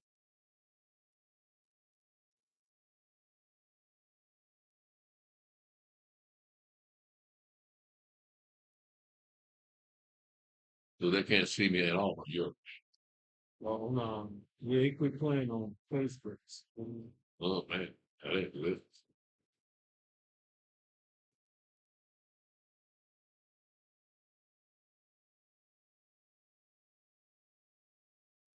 That's that us? That Facebook there? Okay. Lose anything? Anybody? No, it's Text playing all the time. usually when you do that, you lose everybody. Yeah. So this is testimony, like my Bible said, the precept and usage. Is that about right? Say what now? When it talks about the testimony, Yeah. the Bible says precepts and usage. Precepts and what? Usage. Usage. Yeah. I go along with that. What I got is the declared word. I also have a reference to Deuteronomy 4, verse 44 and 45. So yeah, I can go along with that because I got basically the same thing. We'll talk about testimony. It can be confusing because we know what law is, but what is the testimony, right? So the declared word, yeah. What did you say? Precept and usage. Usage, Precept. precepts, and usage. Yeah, I'll go with that. Yeah.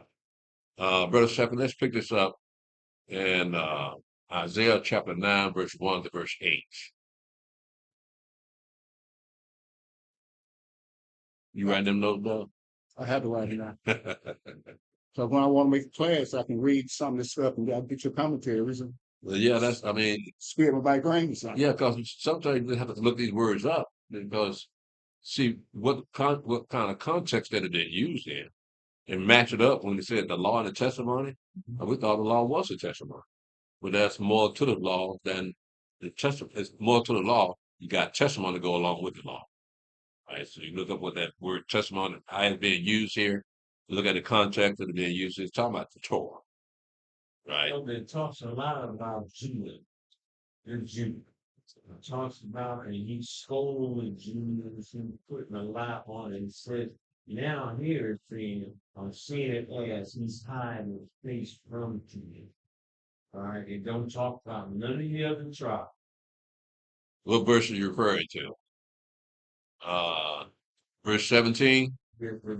Hiding his face from, verse 17. All right, it says, now I will wait upon Yahweh that hideth his face from the house of Jacob, and I will look for him. Now, this is the prophet talking right here, right? So he's talking about that because of the wickedness of his people in the land of Israel. Yahweh don't even talk to him much anymore. So that would be Judah alone? No, he just sporadic with his prophets.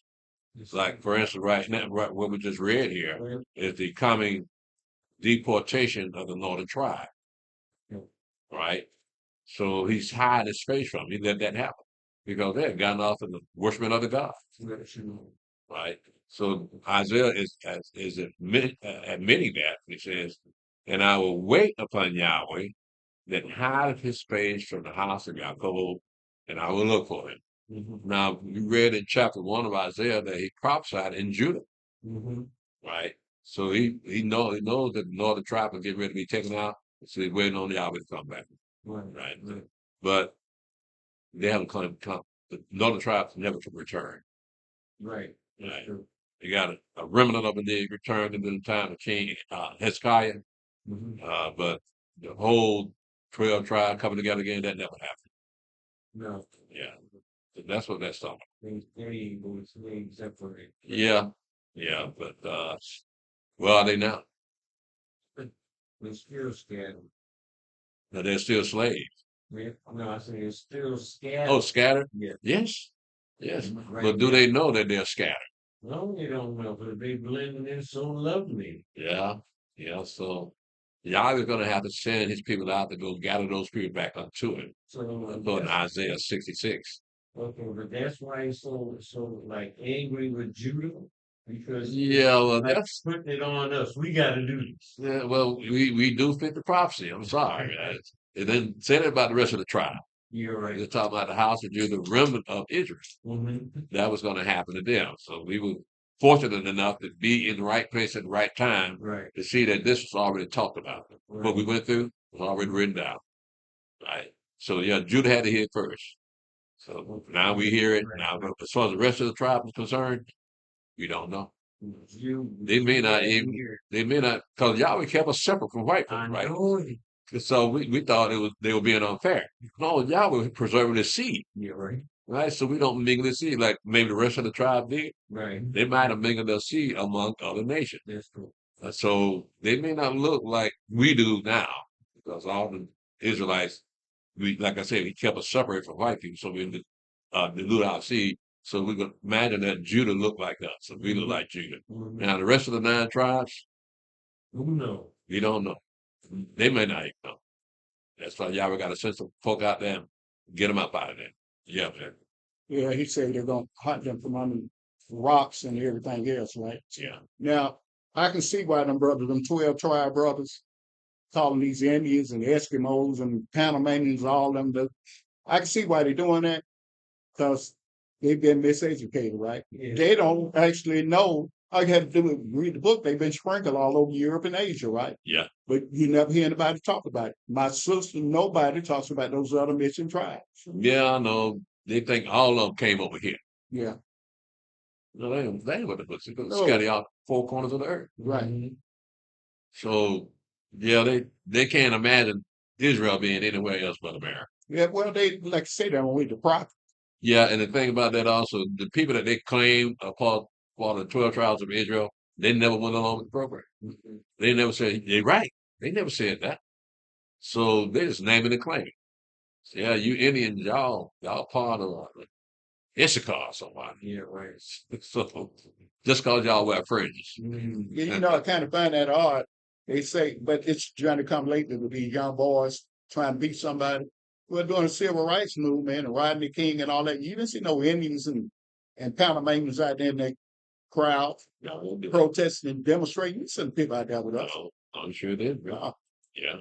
And I confronted a brother with that one time, and he pretty much just kind of backed down. I said, where's all those people? I said, even when this George Floyd got killed and all that mess up there in Minnesota, you didn't see no strangers with us up in there. Nope. Just basically white people and Jake tearing up stuff. Right. Yeah. Right. So yeah, they can't prove none of what they believe, but that's what they believe. Yeah. And they're international. So somebody giving them money. Yeah, we know. Yeah, so it ain't us. That brother. We still in How long has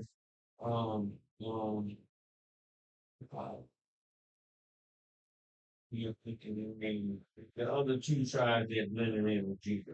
How long have they been with Judah? You talking about Levi and Benjamin? Exactly. Well, we all over here. I know. You got Levi I'm saying, mostly in when the do they islands. come in to blend? When do they come in with Judah to blend?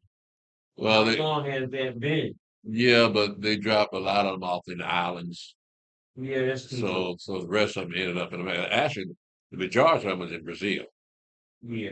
right? Large So, amount. so yeah, so what did they say about 90 million of them? 90 million of them was in it. Yeah, that's Judah that. Yes, yeah. It's a lot of people. Boy. But for some reason, Judah here in America is doing better than Judah in Brazil. Yeah, of course.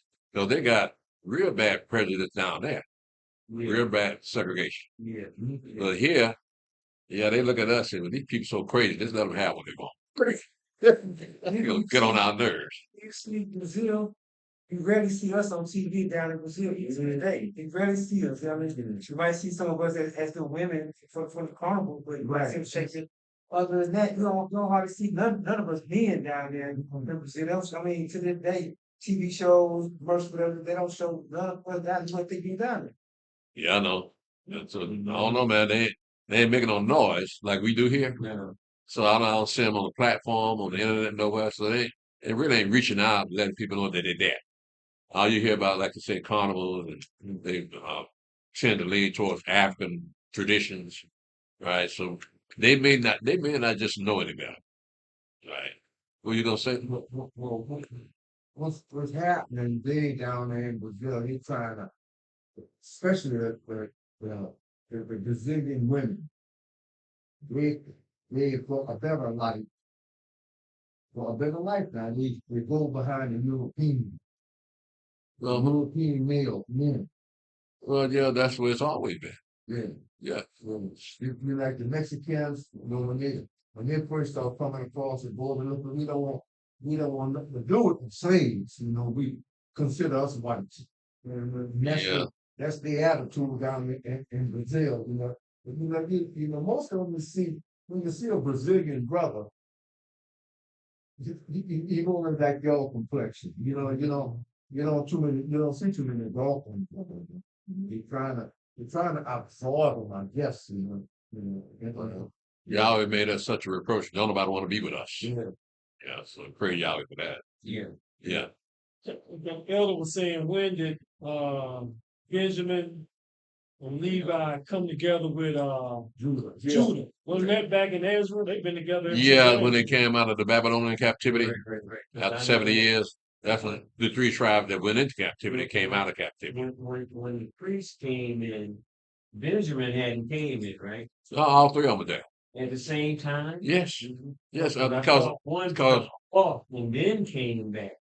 I thought it was at two. There was only two tribes at one time, and then the third one came in. He talked about Jeroboam picked Levi out and replaced him. Oh, okay, yeah. That's what he's talking about. Well, they were still in the land. They hadn't gone into Babylonian captivity yet, right? So Jeroboam took over and made other men to be priests and kicked the Levites out. Okay, yeah, I remember. And they came back down to the south to Judah Right. to be with Judah, Benjamin, and now you got Levi. So those are the three tribes. But yeah, right after Jeroboam took over, and made them gods, right? Saying these be thy gods, O Israel, that brought you out of Egypt, right? So he kicked the real priests, the Levites, out of their office. And so they came back down to Judah where the temple was. And so they stayed there with Judah. That's why you got the house of Judah now. Okay. Yeah, that was before the Babylonian captivity. All right. Yeah. No, I take before the Babylonian. Yeah. Is that right? Okay. Sometimes I get to talk. I don't remember what I said. Go ahead, Brother Stephen. Pick this up in chapter 9, verse 1 to verse 8. Isaiah chapter 9, verse 1. Nevertheless, the damned shall not be such as was in her vexation, when at the first he lightly afflicted the land of Zebulun and the land of Naphtali, and afterward did more grievously afflict her by the way of the sea beyond Jordan in Galilee of the nations. The people that walked in darkness have seen a great light. They that dwell in the land of the shadow of death, upon them have the light shine. Thou hast multiplied the nation and not increased the joy. They joy before thee according to the joy in harvest, and as men rejoice when they divide the spoil. Mm-hmm. But thou hast broken the yoke of his burden and the staff of his shoulder, the rod of his oppressor, as in the day of Midian. For every battle of the warrior is with confused noise, and garments roll in blood.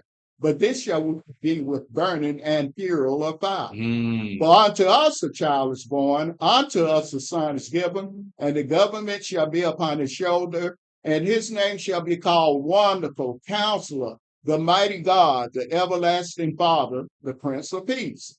Of the increase of his government and peace there shall be no end upon the throne of David and upon his kingdom, to order it and to establish it with judgment and with justice from henceforth even forever. The seal of Yahweh of hosts will perform this. The Adonai sent a word into Yaakov, and it have lighted upon Israel. So we can see this in the Mashiach here in verse 6. For unto us a child is born. Who's this us? So nobody asked that. So Christian thing about it's talking about them. Mm-hmm. Unto us Christian a child is born.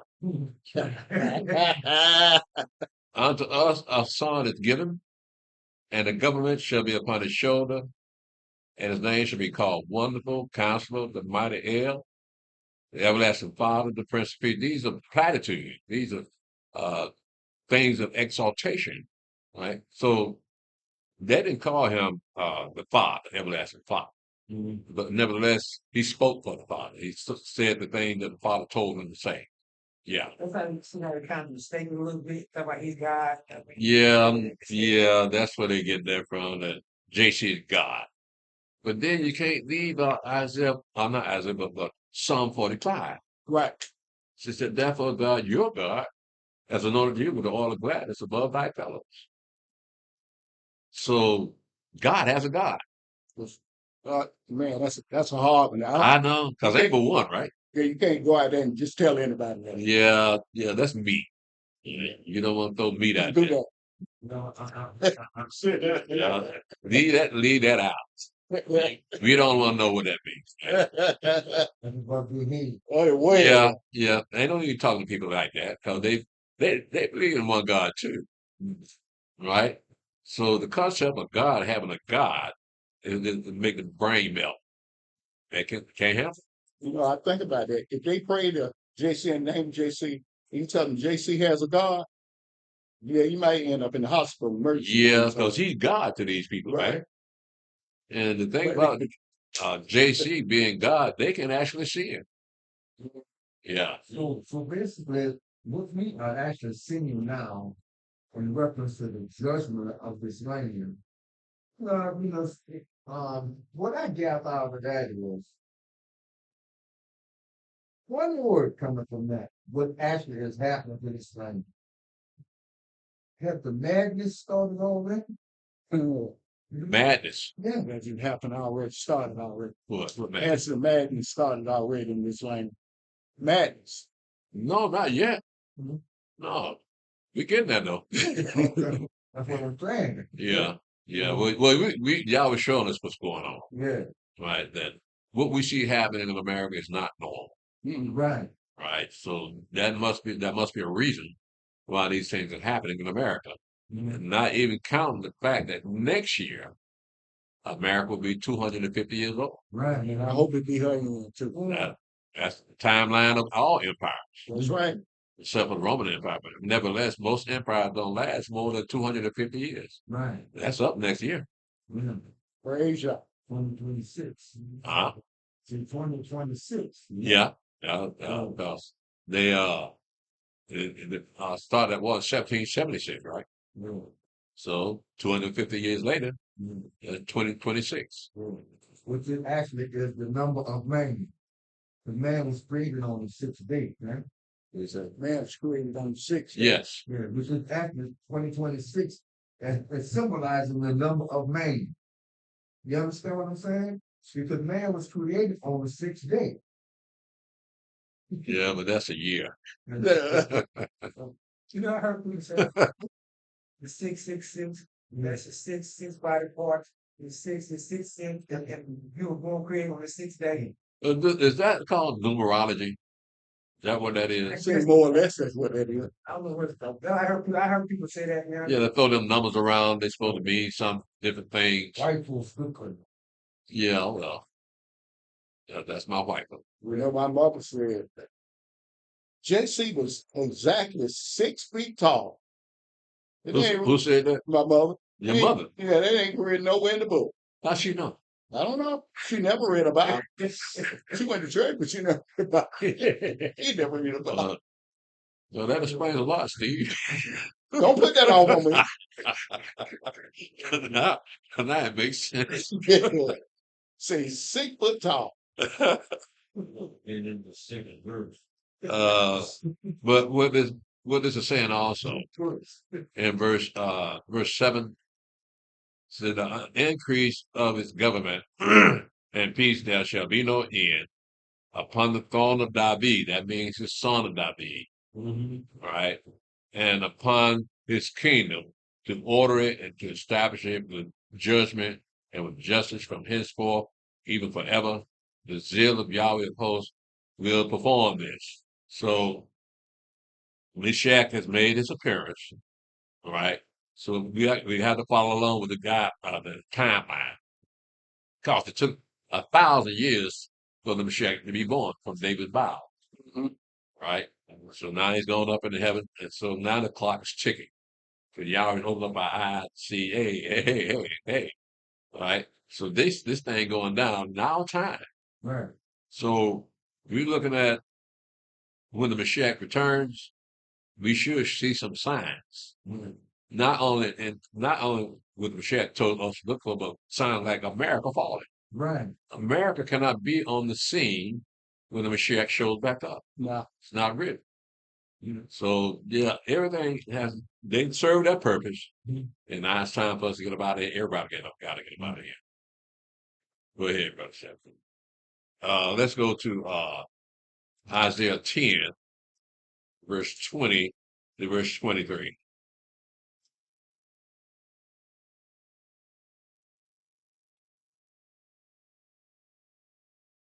Isaiah chapter 10, verse 20. And it shall come to pass in that day that the remnant of Israel, and such as are escaped of the house of Jacob, shall no more again stay upon him that smote them, but shall stay upon Yahweh, the Holy One of Israel, in truth. The remnant shall return, even the remnant of Jacob, unto the mighty Elohim. But though thy people Israel be as the sand of the sea, yet a remnant of them shall return. The consumption decreed shall overflow with righteousness.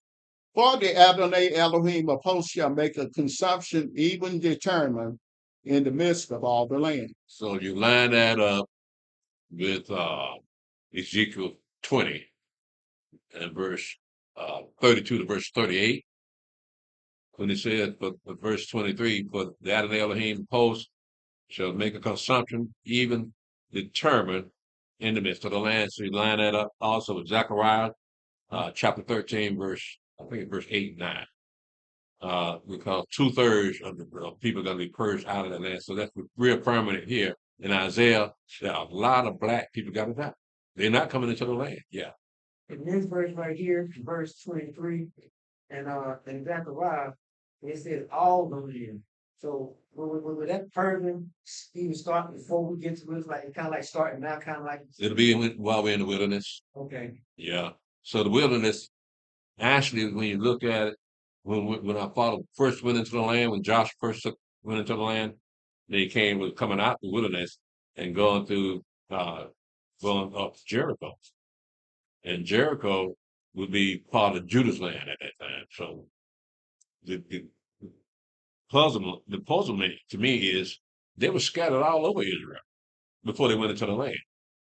But when the time came for Joshua to come into the land, they all went through Jericho, all 12 tribes.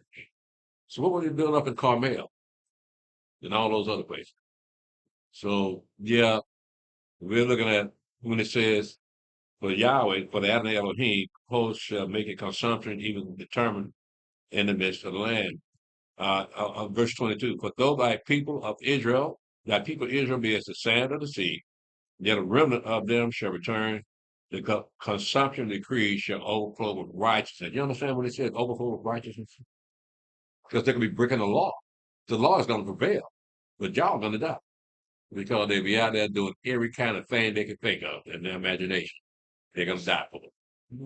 Yeah, that's why it says it's going to overflow with righteousness. They're going to deserve to die.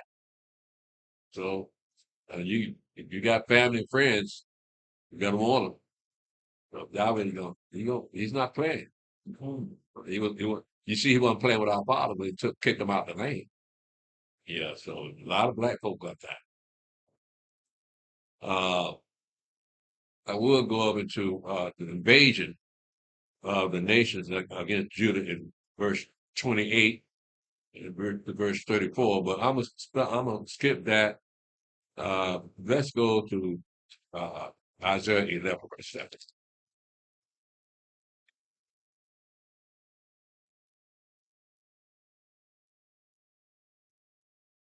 Verse 1.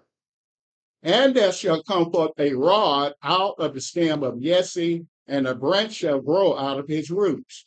And the Spirit of Yahweh shall rest upon him, the Spirit of wisdom and understanding, the Spirit of counsel and might, the Spirit of knowledge and of the fear of Yahweh, and shall make him of quick understanding in the fear of Yahweh. And he shall not judge after the sight of his eyes, neither reprove after the hearing of his ears, but with righteousness shall he judge the poor, and reprove with equity for the meek of the earth. And he shall smite the earth with the rod of his mouth, and with the breath of his lips shall he slay the wicked. Mm-hmm. And righteousness shall be the girdle of his loins, and faithfulness the girdle of his reins. In verse 1, it says, there shall come forth a rod out of the stem of Jesse, and a branch shall go out of his roots. Well, so we understand what that means, right? Yeah. Okay. We're talking about the Mashiach. Mm-hmm. Now, I don't know if I mentioned this before, but I'm going to mention it again. That word branch, the Hebrew word for branch is netzer. What is that? Netzer, Netzer. And then when you read up in the gospel, you see where he came when he was born. They took him up to Nazareth. So it's a play on words, but that you see the link between the branch and Nazareth. Right. So we know it says in verse 2, and the Spirit of Yahweh shall rest upon him, the Spirit of wisdom and understanding, Spirit of counsel and might, Spirit of knowledge and of the fear of Yahweh. So the fear of Yahweh is actually a spirit. Nobody even considered that. It's a spirit. So you can't fear Yahweh. The Spirit doesn't put that in you to fear him. So it's all talking about the same thing about what's going to happen when the Mashiach returns, that he's going to judge all the earth. Let's pick it up at verse 6, verse 7. Now, again, what we're reading here is the kingdom of heaven, right? But it's mentioned in a different way than actually say that this is the kingdom of heaven. Like the Mashiach said, repent for the kingdom of heaven is at hand. Well, this is describing the kingdom of heaven right here. Go ahead, verse 17. Isaiah chapter 11, verse 6. Mm-hmm. The wolf also shall dwell with the lamb, and the leopard shall lie down with the kid, and the calf, and the young lion, and the fatling together, and a little child shall lead them. And the cow and the bear shall feed, their young ones shall lie down together, and the lion shall eat straw like the ox. And the second child shall play on the hole of the ass, and the weaned child shall put his hand on the cockatrice. So we're looking at the Garden of Eden here, don't we? Right? So this is the type of kingdom the Mashiach is going to have, that even an animal will become herbivores, like lions, wolves, meat eaters. Maybe eat straw. Yeah. Maybe Maybe they should come and pat him on the head. Go ahead, Brother Pat. Isaiah chapter 11, verse 9. They shall not hurt nor destroy in all my holy mountain, for the earth shall be full of the knowledge of Yahweh as the waters cover the sea. And in that day there shall be a root of Jesse, which shall stand for an ensign of the people. To it shall the Gentiles seek, and his rest shall be glorious. Mm-hmm. And it shall come to pass in that day that the Adonai shall set his hand again the second time to recover the remnant of his people, which shall be left from Assyria and from Egypt and from Patroth and from Cush and from Elam and from Shinar and from Hamath and from the islands of the sea. And he shall set up an ensign for the nations, and shall assemble the outcasts of Israel, and gather together the dispersed of Yehudah from the four corners of the earth. The envy also of Ephraim shall depart, and the adversaries of Yehudah shall be cut off. Ephraim shall not envy Yehudah, and Yehudah shall not vex Ephraim. But they shall fly upon the shoulders of the Philistines toward the west. They shall spoil them of the east together. They shall lay their hand upon Edom and Moab, and the children of Ammon shall obey them. And Yahweh shall utterly destroy the tongue of the Egyptian sea, and with his mighty wind shall he shake his hand over the river, and shall smite it into 7 streams, and make men go with dry shod. Mm-hmm. And there shall be an highway for the remnant of his people, which shall be left from Assyria, like as it was to Israel in the day that he came up out of the land of Egypt. All right, we're going to stop right here and open the floor for questions. Does anyone have any questions? Let's see here. Keep it short. We got to go. No long. Yeah, walk there. You got to leave now. All right, and let's see what's on chat. I think did you lose a picture? Oh no, it's back. All right.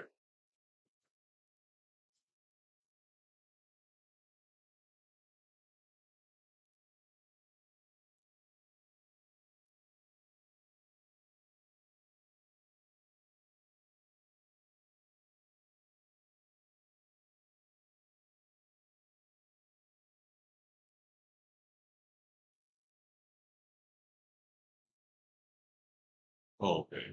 I got Sister Rachel on Facebook. Shalom, Sister Rachel. Shalom, Julius Brown. Shalom, Sister Nava. Shalom, Mickey Anderson. Shalom, Soul in Israel. Shalom, Brother Malachi. Shalom, Brother Benaiah. This is Shalom, Mickey Anderson. I think I missed him. But when I said 2026 is 250 years for America, us, that's deep. Great shot. Shalom, Carolyn, Israel. Shalom, Brother Ezra, been Israel. Elder, when we read, if they speak not of the law, the testimony, there is no light in them. Is that referring to them not having the law in them or not adhering to the law? They don't have the law in them. And plus, they have the law written out. So they have no excuse because the law is open for everybody. It's in the language of the people that they dwell among.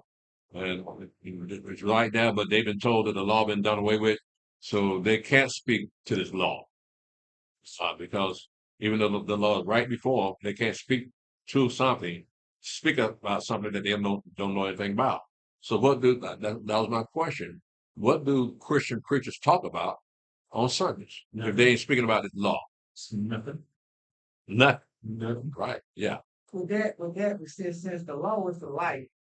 So with all that other knowledge and stuff, I can't remember what the side said about the full of darkness. Would that light be a light of darkness, like a dark light? I think you said like a dark light. When you said something about, there's something I remember you said something about the full of darkness, the light of darkness. Would that be considered all that other knowledge? He's talking about the Mashiach when they mentioned if that light be single Right. It was the top of darkness. Be darkness. Right. And how great is that darkness? Right. So would that be considered like dark light? Dark light. I mean, I guess you like that. That it's dark. You know what I'm saying? In darkness there is no light, so you can't really refer to darkness as light. It's darkness. To us, we can see it darkness, but to them, it's light. Yeah, because I mean, I hear a lot of people talking about this light, and it be witchcraft, it be this, it be that. They talk about calling it light, but it's really just dark. You know what I mean? Yeah, it's the world. So if it's not a Torah, it's not about a testimony, then it's really just dark. Right. They call it light, they learn something. Yeah. So, Well, yeah, really you don't know, listen. we do have a conscience that has a light in it. That's why the Gentile can be brought into this without them even knowing the law. There's no light in them, but they still got that conscience. What's right, what's wrong. Yeah. Let's continue. Yeah, Brother Ezra, mainly talk about the law. They don't have this law, then there's no light in them. Like you said in Proverbs, they say the law is light. Right. Elder, you mentioned Psalm 45, God having a God. Is that referring to the spirit Israel and the Father Yah? No, it's actually talking about the Mashiach Yeshua after his resurrection. Now, he was a flesh and blood man that had that God Israel inside of him as a flesh and blood man, but that flesh and blood man was there for a special purpose, and that's to sacrifice that unblemished man for the sins of the children of Israel. But Israel himself that left him because he had become so sinful. That's why I said, my God, why have you forsaken me? Because he had been with him all this time. He got used to it. And all of a sudden he can miss it. He knows, my God's gone. I don't feel him no more. Right? So, is that referring to the spirit of Israel and the Greek Father? No, it's talking about the Mashiach himself. Because he became a God at his resurrection. If you're the Son of God, then you're God. Right? So death has no hold on him anymore. So he has all the attributes. Actually, he's a new creation, but he's the first of his kind. So he got godly attributes in that he can never die again. He has control of time and space. So he qualifies to be a God. Uh, Shalom, Brother Eric Johnson. What does the Bible mean when it speaks of the second death? Do they live forever in its lake of fire, or will they just be no more? The first suggestion is correct. If they're not raised up in first resurrection, and 1,000 years later there'll be a second resurrection, and they will be raised back up and be killed again and thrown into the lake of fire. All right, so just because they're killed again, that doesn't mean the cessation of life. They're still be alive because they've got to be tormented and in pain forever. So that would represent their second death, that they would be in the lake of fire. So that because of the name, mainly it's because their name was blotted out of the book of life. So your name ain't in the book of life, then it'll be as if you never ever existed. Good question though, Brother Eric. I got Brother Alhaji Ben Asherwala, the last one. On YouTube. No, yeah, YouTube. I just know the YouTube, man. So we been, oh, okay, make it up.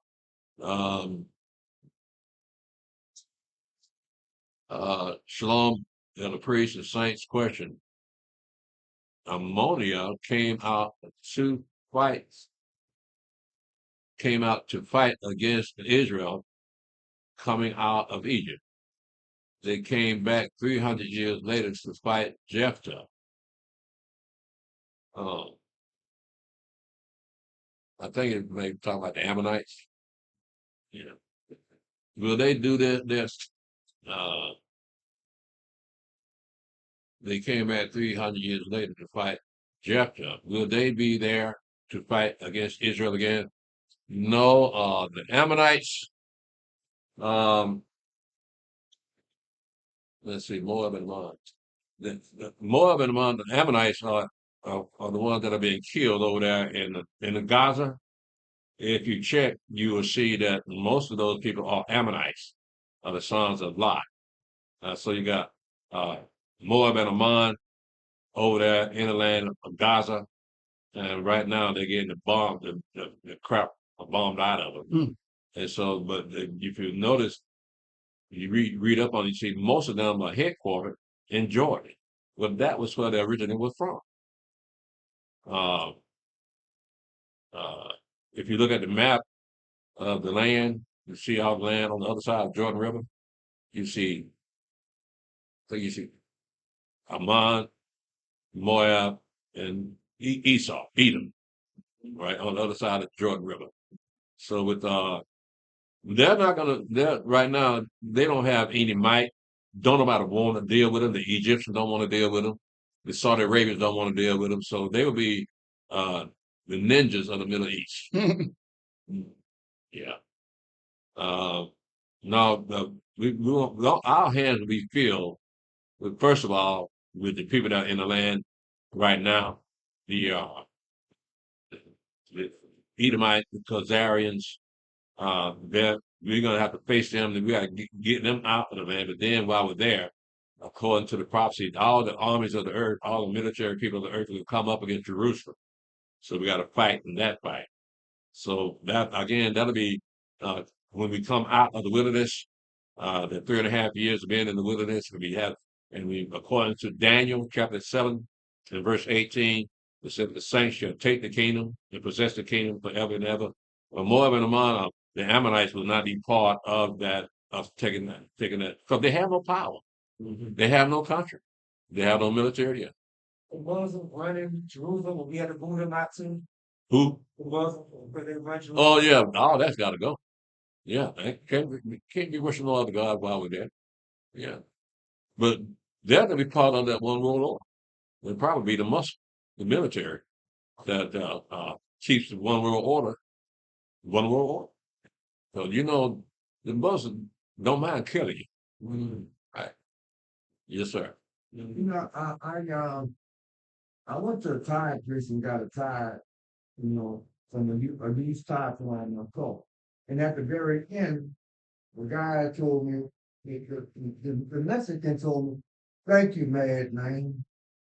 Thank you, what? Thank you, madman. I had Madman. my poopy on. He said, "Thank you, madman." Called you a madman? Because he thought you was a Muslim? Yeah.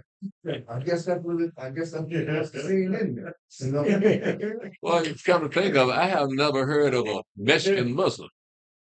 No, Have you? he was telling me. I know, but he was telling you a madman, but nevertheless, he thought you was a Muslim, right? Well, I just took that to the next level and said, I have never seen a Mexican Muslim. I'm not saying that he was a Muslim. Really? I just said I never seen one. Puerto Ricans, Dominicans, but not Mexicans. No, yeah, they got about everybody else, but somewhere they don't want the Mexicans.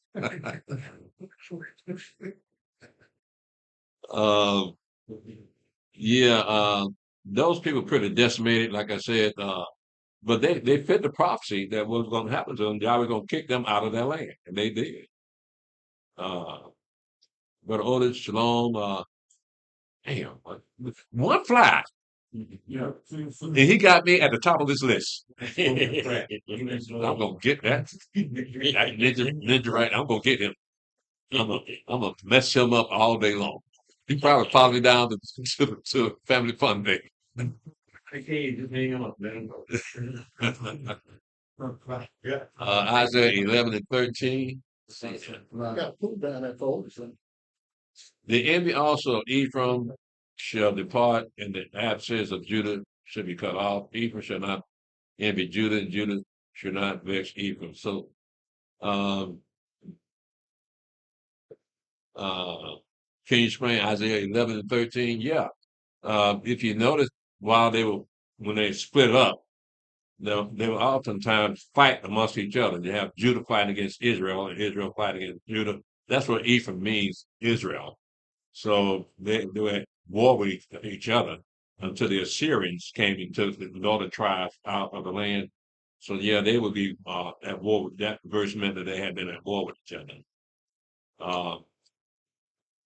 Shalom, Kimberly Israel, there's quite a few Mexican Muslims in Texas. You know what? I did remember hearing them say they're going to put forth a law saying that Texas must keep Sharia law. Have you ever heard that? What's European country doing? A conservative state like Texas, Yeah. boy, what this country coming to? All the That's European crazy. countries doing it. All the European countries. Well, they've been doing it. Yeah. But they dropped their borders and they let them folks come up there. Well, they've been doing it. But Texas, Yeah. They're trying to pass Sharia law. wow. Islam. Yeah, you're right about that, my Yeah. sister.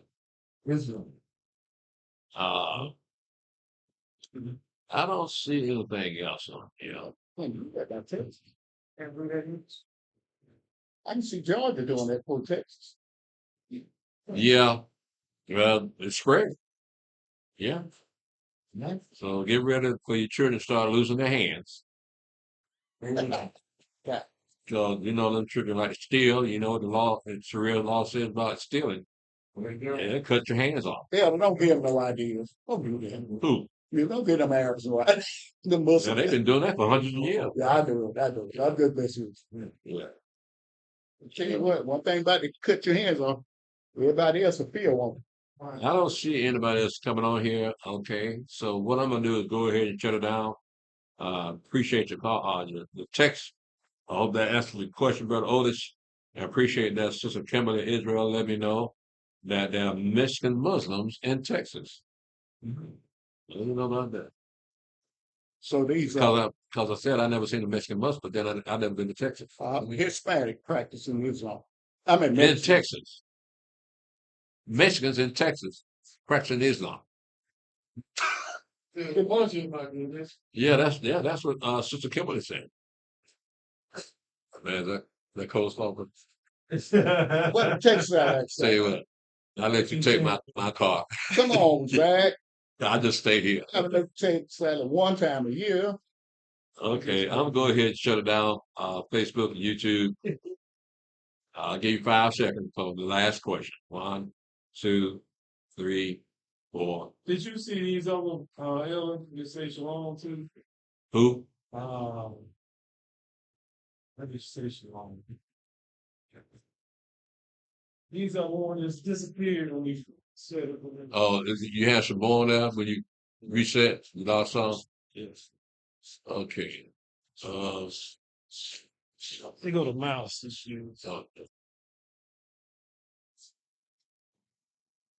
one thing about Islam, she made her last one on this tree. She ain't coming home.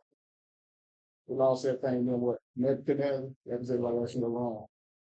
Shalom, Brother Abraham in Israel. Shalom, Kwame Russell. Shalom, Julius Brown. Shalom, Elder Tobiah. Shalom, Brother Eliyahu. He went under the knife this Friday. We got a thing. Oh, okay, you gonna say something? Okay. Shalom, Sister Daraya. Shalom, Roosevelt Petrie. Shalom, Elder Mick. Shalom, Thomas J. Miller. Shalom, Brother Hodiah. Shalom, Brother Hannock. I hope that explanation about I gave you about First Corinthians 7. I think it says something about 13. That who knows, oh man, whether you save your wife, who knows a wife, will you save your husband? Mm-hmm. So I imagine one of the things that how can a wife save her husband? Well, I said it may not have to do just with him, it might be his house. Then you look at an example of that, the Shipra and poor, because they wouldn't kill the male children, so y'all made them sure house. So I got down to, but she showed her faith and sticking what she believed. Her husband. Yeah. Yeah. If he be pleased to stay with her, yeah, don't leave her. And then you got Rahab, whose house was saved because you have the Hebrew children, the Israelites. And so, yeah, when I spoke about houses, that's what I was referring to in 1 Corinthians chapter 7. Let me ask you something. Can you also, this person, could you put an Abigail in that thing when she went to King David? Could you? She wouldn't qualify for a house. Yeah. She's just a wife that gave David a son. But we're talking about Shipra and poor. Yeah. It said about them having husbands at all.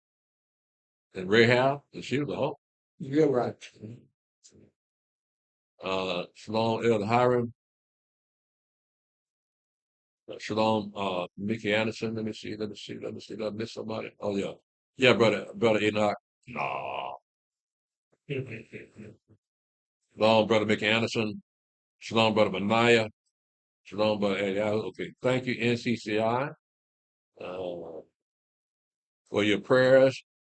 Y'all prayers that y'all heard and answered for a successful back surgery last Friday. I'm watching this program on my phone from my hospital bed. Continue praying for me as I go into rehabilitation therapy this week. You got it, my brother. You got your family praying for you now. Who we talking about here? Brother Eliyahu on the West Coast. Brother had that real bad back problem. He made it out here with all that pain. He still made it out here and got his baptism. That's the spirit right there. Yeah. So he's not gonna let him live another day till he gets baptized. Don't care how much pain he in. He's gonna get that baptism. Yeah. Praise Yahweh for you, Brother Eliyahu. Yeah, of course we're gonna continue praying for you. Shalom, Brother Yaakov in Israel. All right. Shalom, Gregory Rucker. Bobby Russell, let's see here. I just want to say that thank you for everything that the congregation has done for me. I've been watching you for a while now, since 2016 on YouTube, and I just want to say thank you. Help me understand the scriptures more. It helped me on my walk on this journey. Praise God. Let's see here. Adawan Ben Yasharala. I got 2355. What he said, what book? What book you talking about? I mean, what chapter and what book?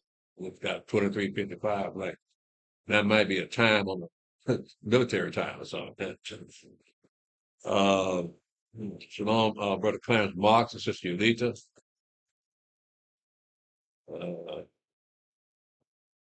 Shalom, Brother Alahayam and Sister Malaka.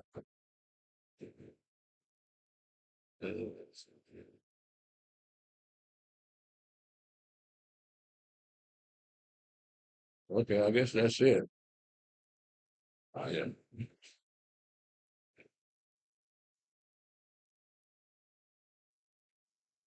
Okay, I got some more folks come on here. Okay, Sister Rachel said they will not allow Sharia law in Texas. They stopped them from building their own community. The governor of Texas signed. I would think so. Yeah, I didn't believe that. They stopped Sharia law from happening in Texas. The governor. Okay. But Cujo Goody, where can I find a lake of fire starting Esau's land? You go to Isaiah 34, that'll tell you where the lake of fire starts. It said that fire will never go out. So the lake of fire will be started in the land of Esau. That well, we'll be now we can see uh, in Isaiah, the last verse of Isaiah, it says well, that fire will never be quenched, the worm will never die. Well, we'll be able to see the lake of fire, even when the kingdom of heaven is set up, because the beast and the false prophet will be in that lake of fire for 1,000 years, right? So we'll be able to see it. Y'all will have that. He gonna have everything set up for us not to see. Yeah. Spirits, unclean spirits, casting out of arts, say them in the bottom pit, beast and the false prophet. You're gonna be able to walk by there and see them. And I'll be damned, people still gonna get off their job. Yeah, I know, bro. Well, look at what our father did in the wilderness. They had the pillar of fire and the pillar of cloud right there, and they still built the calf. That's us. So I don't know what they were thinking about. I won't know what they were thinking about this time. Twin players gonna play with us out. Let's see here. They deal with it. Lonely Red Wolf says,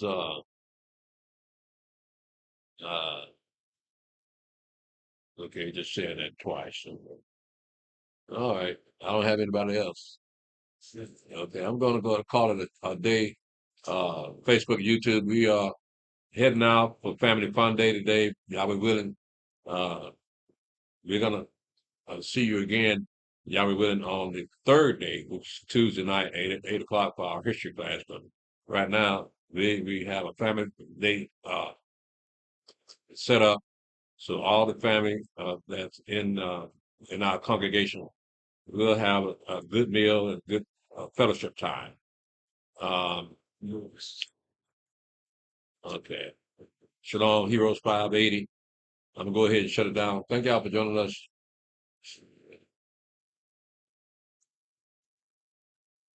All right. Thank God for joining us.